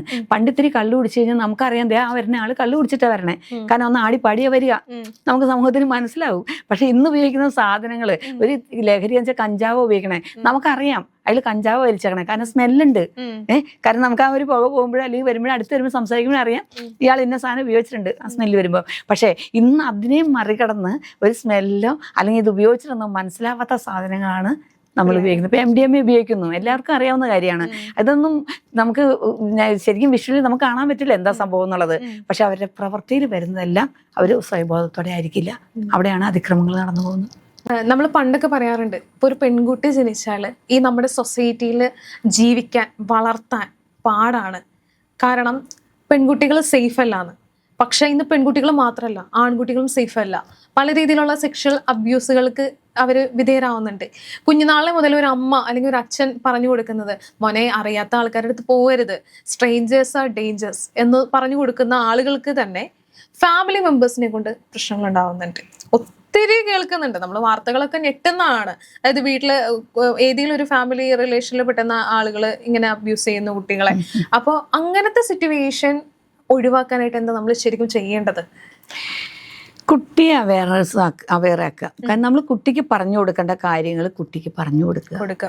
അതിൽ നേരത്തെ പറഞ്ഞ ടച്ച് വരുന്നുണ്ട്, ഗുഡ് ടച്ചും ബാഡ് ടച്ചും വരുന്നുണ്ട് നമുക്ക്. അതായത് നമ്മളുടെ ബന്ധുവാണെങ്കിൽ, കുട്ടിക്ക് ഏറ്റവും വേണ്ടപ്പെട്ട ആളാണെങ്കിലും കൂടുതൽ അവര് നമ്മുടെ അടുത്തേക്ക് എന്തെങ്കിലും കാര്യങ്ങൾക്ക് വരിക, അതായത് നമ്മളൊന്ന് എടുക്കാൻ ശ്രമിക്കുക, മടിയിൽ കയറ്റിയിരുത്തുക, ഒന്ന് കിസ് ചെയ്യുക, ഒന്ന് ഹഗ് ചെയ്യുക, ഇങ്ങനെയൊക്കെ ചെയ്യുമ്പോൾ കുട്ടിക്ക് ബാഡും ഗുഡും നമ്മൾ പറഞ്ഞു എടുത്തതുകൊണ്ട് ഏതാണ് ഗുഡെന്ന് കുട്ടി മനസ്സിലാക്കും, ഏതാണ് ബാഡെന്ന് മനസ്സിലാക്കും. അങ്ങനെ വരുമ്പോൾ നോ എന്ന വാക്ക് പറയാൻ കുട്ടിയെ പഠിപ്പിക്കുക. ഈ നോ എന്ന വാക്ക് പറയുമ്പോഴത് നല്ല സ്നേഹത്തോടെ നല്ല രീതിയിൽ പറയാൻ പഠിപ്പിക്കുക. ദേഷ്യപ്പെട്ട് കഴിഞ്ഞാൽ വാശി വരുന്നൊരു സാഹചര്യമാണ്. അപ്പം നോ എന്ന് പറയിപ്പിക്കുക. ഈ നോ പറഞ്ഞിട്ടും അവർ വീണ്ടും നമ്മുടെ അടുത്തേക്ക് വരിക, നമ്മളെ എടുക്കാൻ അറ്റാക്ക് ചെയ്യാൻ വരികയാണെങ്കിൽ വേണ്ട എന്ന് പറയാൻ അരുത്, പറ്റില്ല, ആ 2 വാക്ക് പറയാനായിട്ട് കുട്ടിയെ തീർത്തും പഠിപ്പിക്കുക. വേണ്ട എന്ന് തന്നെ പറയാൻ പഠിപ്പിക്കുക. അവിടെ നിന്നും കുട്ടി വീണ്ടും ഉപദ്രവിക്കാൻ വരുന്നു, കുട്ടിയെ എടുത്തുകൊണ്ട് പോകുന്നു, തട്ടിക്കൊണ്ട് പോകുന്നു, വണ്ടിയിൽ കയറ്റുന്നു. അങ്ങനെ വന്നാൽ ചെറിയ കുട്ടികൾക്ക് ആവുകയും ചെയ്യാൻ പറ്റുന്ന കാര്യം എന്ന് പറഞ്ഞാൽ കുട്ടികൾ കുതറി മാറാൻ ശ്രമിക്കുക. കുതറി മാറാൻ ശ്രമിച്ചിട്ട് പറ്റുന്നില്ല ആഞ്ഞ് ചവിട്ടിട്ട് പറ്റിയില്ലെങ്കിൽ നല്ലതായിട്ട് അടിക്കുക, കുടഞ്ഞുക, കൈ കിടന്ന് കുടയുക. എന്നിട്ടും പറ്റിയില്ലെങ്കിൽ കൈ കൊണ്ട് ശരിക്കും രണ്ട് വിരലെടുത്തിട്ട് കണ്ണിൽ കുത്താൻ പറ്റും കുത്തുക. ഈ കണ്ണിൽ കുത്തുമ്പോഴത്തേക്കും അവരുടെ കൈ അയവ് വരും. ആ അയവ് വരുന്നത് ആ സമയം നോക്കിയിട്ട് അലറി വിളിക്കുക. ആ ഗ്യാപ്പ് എടുത്ത് വിളിക്കണം. അപ്പോഴാരെങ്കിലും രക്ഷിക്കാൻ വരും. പക്ഷെ പല കേസുകളിലും ഇപ്പൊ നേരത്തെ പറഞ്ഞ പോലെ പാരന്റ്സും കുട്ടികളും തമ്മിലുള്ള ഒരു ഗ്യാപ്പിന്റെ ഒരു കാരണം കൊണ്ട് ഇങ്ങനെ എന്തെങ്കിലും ഒന്ന് സംഭവിച്ചു. ഇപ്പൊ ഫോർ എക്സാമ്പിൾ, ഇപ്പൊ ഫാമിലി മെമ്പർ ആയിക്കോട്ടെ, പുറത്തുനിന്നുള്ള ഒരാളായിക്കോട്ടെ, ഈ കുട്ടിക്ക് സെക്ഷൽ ആയിട്ടുള്ള, അത് ഞാൻ പറയുന്നത് ഈ പറഞ്ഞ ഒരു സെക്ഷൽ അബ്യൂസ് എന്നുള്ള രീതിയിൽ അതായത് എല്ലാ തലങ്ങളും വരും. അപ്പൊ അങ്ങനെ സംഭവിച്ചു എന്ന് തന്നെ ഇരിക്കട്ടെ, പാരന്റ്സിനോട് പറയാൻ പിള്ളേർക്ക് മടിയാണ്, പേടിയാണ്. അതെന്താണത് അങ്ങനെ? നമ്മൾ അങ്ങനെ ചിന്തിക്കുന്നുള്ളൂ. ഇപ്പൊ പാരന്റ്സിനോട് പറയാത്ത പല കാര്യങ്ങളും സ്കൂളിൽ നടത്തുന്ന കൗൺസിലിങ്ങുകളിൽ ഓപ്പൺ ആയിട്ട് സംസാരിക്കുന്നവരുണ്ട്. ഇനി പാരന്റ്സിനോട് പറയാൻ പേടിയത് ടീച്ചേഴ്സിനോടൊന്ന് സംസാരിക്കുന്നവരുണ്ട്. ഇനി ഇതെല്ലാം ഉള്ളിൽ ഒതുക്കിക്കൊണ്ട് ആരോടും എനിക്ക് പറയാൻ പറ്റില്ല, ഞാൻ ഇങ്ങനെ ഒരു മോശം കാര്യം എനിക്ക് സംഭവിച്ചു, ഞാൻ ഇനി സൂസൈഡ് ചെയ്യാൻ പോവാണെന്ന് പറഞ്ഞ് ജീവൻ ഒടുക്കുന്ന കുട്ടികൾ വരെയുണ്ട്. എന്താണ് അതിന്റെ കാരണം? കാരണം പേരൻസിനോട് പറയണമെങ്കിൽ പേരൻസ് കുട്ടികളുമായിട്ടുള്ള അടുപ്പം വേണം. അതായത് മക്കള് ചെന്നിട്ട് അമ്മയോടോ അച്ഛനോടോ എന്തെങ്കിലും പറയണമെന്നുണ്ടെങ്കിൽ ആ അച്ഛനും അമ്മയും കുട്ടിയും തമ്മിൽ ബന്ധം വേണം. കാരണം വെച്ചാൽ എൻ്റെ കൊച്ചിന് എന്തെങ്കിലും സംഭവിച്ചാൽ അച്ഛനുണ്ട്, അമ്മയുണ്ട് കൂടെ എന്ന്, എന്ത് സംഭവിച്ചാലും പുറത്തു പോകേണ്ട കാര്യമില്ല, എൻ്റെ അച്ഛനും അമ്മയുടെ കയ്യിൽ ഞാൻ സുരക്ഷിതമാണ് എന്ന് ബോധ്യം മക്കൾക്ക് വരണമെങ്കിൽ ആ പേരൻസ് കുട്ടികളെ അതേ രീതിയിൽ പ്രൊട്ടക്ട് ചെയ്യണം, അതേ രീതിയിൽ അവരെ കൈകാര്യം ചെയ്യണം, അതേ രീതിയിൽ അവരെ എഡ്യൂക്കേറ്റ് ചെയ്യണം, അവർക്ക് വേണ്ട കാര്യങ്ങളെല്ലാം പറഞ്ഞു കൊടുക്കണം, അവരെ ചേർത്ത് പിടിക്കണം. ഞാനുണ്ട്, എന്ത് വിഷമം വന്നാലും പറഞ്ഞാ മതി. ഇനി അല്ല, അത് വരാതിരിക്കാൻ വേണ്ടി അച്ഛനും അമ്മയും അഡ്വാൻസ് ആയിട്ട് എല്ലാ കാര്യങ്ങളും പറഞ്ഞു കൊടുത്തിരിക്കണം. ഇന്ന സാഹചര്യങ്ങൾ ഇന്നതെല്ലാം സംഭവിക്കാൻ സാധ്യതയുണ്ട്, അപ്പൊ അതുകൊണ്ട് കഴിയുന്നത് നമ്മൾ ഒഴിവായി നിൽക്കുക, നമ്മൾ പറഞ്ഞു തന്നേക്കണ കാര്യങ്ങൾ ആവർത്തിച്ചുകൊണ്ടിരിക്കുക എന്ന് അമ്മയും അച്ഛനും പറഞ്ഞു കൊടുക്കണം. പല കാര്യങ്ങളിലും ഈ ഫാമിലി മെമ്പേഴ്സിൽ നിന്നുള്ള അതിക്രമങ്ങൾ വരുമ്പോൾ ഞാൻ അതിനെ സ്റ്റിക്ക് ഓൺ ചെയ്യുമല്ല, പക്ഷെ അങ്ങനെ വരുമ്പോൾ നമ്മൾ പാരന്റ്സിനോട് പറയുന്ന ഒരു കുട്ടിക്ക് പാരന്റ്സിന്റെ റിയാക്ഷൻ കുട്ടി വിചാരിക്കുന്ന രീതിയിലല്ലെന്ന് വിചാരിക്കുക. അപ്പൊ ഏറ്റവും അടുത്ത ക്ലോസ് ആയിട്ടുള്ള റിലേറ്റീവ്, അവര് നമ്മുടെ വീട്ടിൽ എപ്പോഴും വരുന്ന ആളാണ്, ഇങ്ങനെ ഒരു കാര്യം ചെയ്തു. എല്ലാവരുടെയും കാര്യമല്ല ഞാൻ പറയുന്നത്, അതിൽ ഒട്ടുമിക്ക പാരൻസും നല്ല രീതിയിൽ റിയാക്ട് ചെയ്യുകയും അവരെ വീട്ടിൽ നിന്ന് അകറ്റുകയും ചെയ്യുന്ന ആളുകളുണ്ട്. പക്ഷെ അത് മറച്ചു വെക്കാൻ ശ്രമിക്കുന്ന ആൾക്കാരുണ്ട്. അത് ഇന്ന ആളല്ലേ, അത് പോട്ടെ, സാരമില്ല, ഇനി ഒന്ന് നോക്കിയാൽ മതി, അല്ലെങ്കിൽ ശ്രദ്ധിച്ചാൽ മതി എന്നാൽ അവരോട് അതിനെ കുറിച്ച് ചോദിക്കാനൊന്നും നിൽക്കാത്തവർ. കാരണം ബന്ധങ്ങൾ നിലനിർത്താൻ എന്ന് ഉദ്ദേശിക്കുന്ന രീതിയിൽ വരുന്നുണ്ട്. അത് എത്രത്തോളം ശരിയാണ്? ഒട്ടും ശരിയല്ല. ബന്ധങ്ങൾ നിലനിർത്തുക എന്നുള്ളതിലുപരി നമ്മുടെ മക്കളെ പ്രൊട്ടക്ട് ചെയ്യുക എന്നുള്ളതാണ് നോക്കേണ്ടത്. അതാണ് ഫസ്റ്റ് വേണ്ടത്. നമ്മുടെ കുഞ്ഞുങ്ങളെ പ്രൊട്ടക്റ്റ് ചെയ്യുക. അപ്പോൾ അങ്ങനെ ഒരു ബന്ധം നമ്മുടെ കുടുംബത്തുണ്ടെങ്കിൽ അത് കട്ട് ചെയ്യാൻ നോക്കുക. കുട്ടിക്ക് വേണ്ട കാര്യങ്ങൾ പറഞ്ഞ് മനസ്സിലാക്കി കൊടുക്കുക, അവരുമായിട്ടുള്ള അടുപ്പം കുറയ്ക്കുക. അവരങ്ങനെ ഒരു ബന്ധത്തിലുണ്ടെങ്കിൽ കുട്ടിയെ നമ്മൾ അതിൽ നിന്ന് പ്രൊട്ടക്റ്റ് ചെയ്യുക. അവർക്ക് എന്തും തോന്നിക്കോട്ടെ, കാരണം ഈ ഒരു വിഷയത്തിൽ ആർക്ക് എന്ത് തോന്നിയാലും വിഷയമല്ല. നമ്മൾ നമ്മുടെ മക്കളെ നോ പഠിപ്പിച്ചിട്ടുണ്ട്. അപ്പം അങ്ങനെയുള്ളത് കുട്ടികൾ തുറന്ന് പറയാൻ സമ്മതിച്ചില്ല, അല്ലെങ്കിൽ പേടിച്ചിട്ട് ചിലപ്പോൾ ഫാമിലി മെമ്പേഴ്സ് എന്തെങ്കിലും ചെയ്താൽ കുട്ടികൾ പറയില്ല. കാരണം അത് വലിയ അച്ഛൻ്റെ ജ്യേഷ്ഠൻ വലിയച്ഛനല്ലേ, അല്ലെങ്കിൽ അച്ഛൻ്റെ അനിയനല്ലേ. കാരണം ഞാൻ സർവീസിൽ ഒത്തിരി അനുഭവങ്ങൾ എനിക്ക് അങ്ങനെ ഒത്തിരി എടുത്ത് പറയാവുന്നുണ്ട്. കാരണം എന്താ വെച്ചാൽ അപ്പം അത് ഞാൻ തൃശ്ശൂർ ജില്ലയിൽ വർക്ക് ചെയ്യുമ്പോൾ ഒരു വീട്ടിൽ 7 വയസ്സുള്ളൊരു കുട്ടി, അവരുടെ വീട്ടിലെന്ന് വെച്ചിട്ടുണ്ടെങ്കിൽ അച്ഛനും അമ്മയും കൂലിപ്പണിക്ക് പോകുന്നവരാ, അമ്മൂമ്മയും അപ്പൂപ്പനും ഉണ്ട്, പ്രായമുള്ളവരാ. അവർക്ക് ഒരു വീട്ടിൽ അടുത്ത വീട്ടിൽ അടുക്കള ജോലിയാണ് പോകുന്നത്. അപ്പോൾ ഉച്ച ഒരു 11-12 മണിയാകുമ്പോഴത്തേ അമ്മൂമ്മ തിരിച്ചു വരും. അപ്പോൾ ഈ വെക്കേഷൻ ടൈമിൽ ഈ കുഞ്ഞിനെ അച്ഛനും അമ്മയും വീട്ടിൽ കൊണ്ടുവിടും. അമ്മ വീട്ടിൽ കൊണ്ടുവിടും. അമ്മ വീട്ടിൽ കൊണ്ടുവിടുമ്പോഴത്തേക്ക് കൊച്ചവിടെ കളിച്ചുകൊണ്ടിരിക്കും. അയൽവക്കത്തെ കുട്ടികളാണ് കൂട്ടുള്ളത്, അവരുടെ വീട്ടിൽ TV ഒന്നുമില്ല. അപ്പോൾ അപ്പുറത്തെ വീട്ടിലുള്ള പിള്ളേരുടെ അടുത്ത് പോയിട്ട് ഒരു വീട്ടിൽ പോയി TV പ്രോഗ്രാംസ് ഒക്കെ കാണും. കാരണം അന്നത്തെ കാലത്ത്, ഇപ്പോൾ ഞാൻ സർവീസിന് കുറച്ച് വർഷം മുമ്പാണ്, അന്നത്തെ കാലത്ത് എല്ലാ വീട്ടിലൊന്നും TV സൗകര്യങ്ങളൊന്നും ഇല്ല. എന്തായാലും നമ്മുടെ ഈ കുട്ടി അമ്മ വീട്ടിൽ വെക്കേഷൻ സമയത്ത്, ഓണം വരുമ്പോൾ, ക്രിസ്തുമസ് വരുമ്പോൾ, പബ്ലിക് ഹോളിഡേ, 3 വെക്കേഷനാണ് ഈ കുട്ടിയെ അവിടെ കൊണ്ടാക്കുക. ഞാൻ ആ കുട്ടിയെ നേരിട്ട് പോയി കണ്ടതാണ്, അതുകൊണ്ട് എത്ര അനുഭവം പറയുന്നത്. അപ്പോൾ അവിടെ ചെന്ന് കഴിയുമ്പോഴത്തേക്കും കുട്ടി ചെന്ന് വെച്ചപ്പോൾ അമ്മൂമ്മ പണിക്ക് പോയപ്പോൾ അപ്പൂപ്പനും പോയി, അമ്മ പണിക്ക് പോയി പറഞ്ഞു മോളകത്തിരുന്നോട്ടെ, അമ്മൂമ്മ ഇപ്പോൾ വരാട്ടോ എന്ന് പറഞ്ഞു പോയി. അങ്ങനെ കൂട്ടുകാരുടെ വീട്ടിലാണ് ഈ അമ്മൂമ്മ കൊച്ചിനെ TV ആണ് കൊണ്ടിരുത്തിയിട്ട് പോകുന്നത്. അമ്മൂമ്മ വരുമ്പോൾ സ്വന്തം വീട്ടിലേക്ക് വിളിച്ചുകൊണ്ട് ഭക്ഷണം തരും. അങ്ങനെ ഇരിക്കുന്ന സമയത്ത് ഒരു ദിവസം ഈ കുട്ടി വീട്ടിലിരുത്തിയിട്ട് ആ കൂട്ടുകാരുടെ വീട്ടിലിരുത്താനായിട്ട് മോളങ്ങ് പൊക്കോട്ടോ എന്ന് കടത്തി അമ്മൂമ്മ പണിക്ക് പോയി. എന്തായാലും ഈ കുട്ടി അവരെ വീട് ചെന്ന് വീട്ടിൽ മുറ്റത്ത് വിളിച്ച്, പണി തീരാത്തൊരു വീടാത്, ജനലൊക്കെ ഒന്നും വാതിലൊന്നും വെച്ചിട്ടില്ല, അങ്ങനത്തെ ഒരു വീടാ പണിതുകൊണ്ടിരിക്കുക. ഈ കുട്ടി അവരെ വീട് ചെന്നിട്ട് ഇവളുടെ കൂട്ടുകാരിയെ വിളിക്കുകയാണ്. എല്ലാ വർഷവും 3 പ്രാവശ്യം ചെല്ലുന്നതാണല്ലോ, ഭയങ്കര ഫ്രണ്ട്സ് അവര്. വിളിച്ചു കഴിഞ്ഞപ്പം ഇറങ്ങി വന്നത് ഒരു മനുഷ്യനിറങ്ങി വന്നത്, ഒരാളിറങ്ങി വന്നു. എന്നിട്ട് അവൾ അകത്തുണ്ട്, മോളും കയറി പോരെ എന്ന് പറഞ്ഞു. എന്തായാലും നമ്മുടെ കൊച്ചിന് വിശ്വാസമല്ലേ, അച്ഛനമ്മയെ കാണുന്നില്ല അവിടെ, അച്ഛനമ്മയും പണിക്ക് വരിക്കുന്നു. ഉടനെ ഇവള് അകത്തേക്ക് കയറിപ്പോയി. ഇവള് അകത്തേക്ക് കയറി പോകുന്നത് അടുത്ത പറമ്പിൽ പുല്ല് വെട്ടിക്കൊണ്ടിരുന്ന ഒരു ചേച്ചി കണ്ടിട്ടുണ്ടായിരുന്നു. പക്ഷെ ഈ കുട്ടി കയറിപ്പോയി വന്നിട്ട് കുറേ നേരം കഴിയുമ്പം ഈ ആള് വീട്ടിൽ നിന്ന് തിരക്കിട്ട് പുറത്തേക്ക് ഇറങ്ങി ഓടുന്നതും ആ സ്ത്രീ കണ്ടിരുന്നു. പക്ഷെ ഈ കുട്ടി എവിടെയെന്നുള്ള അവർക്ക് അറിയില്ല. കുട്ടി ഇടയ്ക്ക് ഇറങ്ങി പോയെന്നും അവർ കണ്ടിട്ടില്ല, വീട്ടിൽ നിന്ന് പോയെന്നുള്ളത്.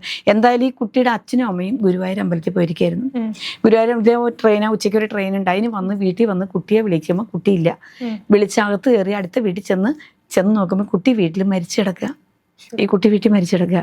ഈ വന്ന് ഇറങ്ങിപ്പോയ വ്യക്തി എന്ന് പറയുന്നത് അച്ഛൻ്റെ അനുജനാണ്, അതായത് കൂട്ടുകാരിയുടെ അച്ഛൻ്റെ അനിയൻ. ആലുവേല വീട്, ദൂരമൊന്നുമല്ല, ആലുവേലുള്ള ആളാ.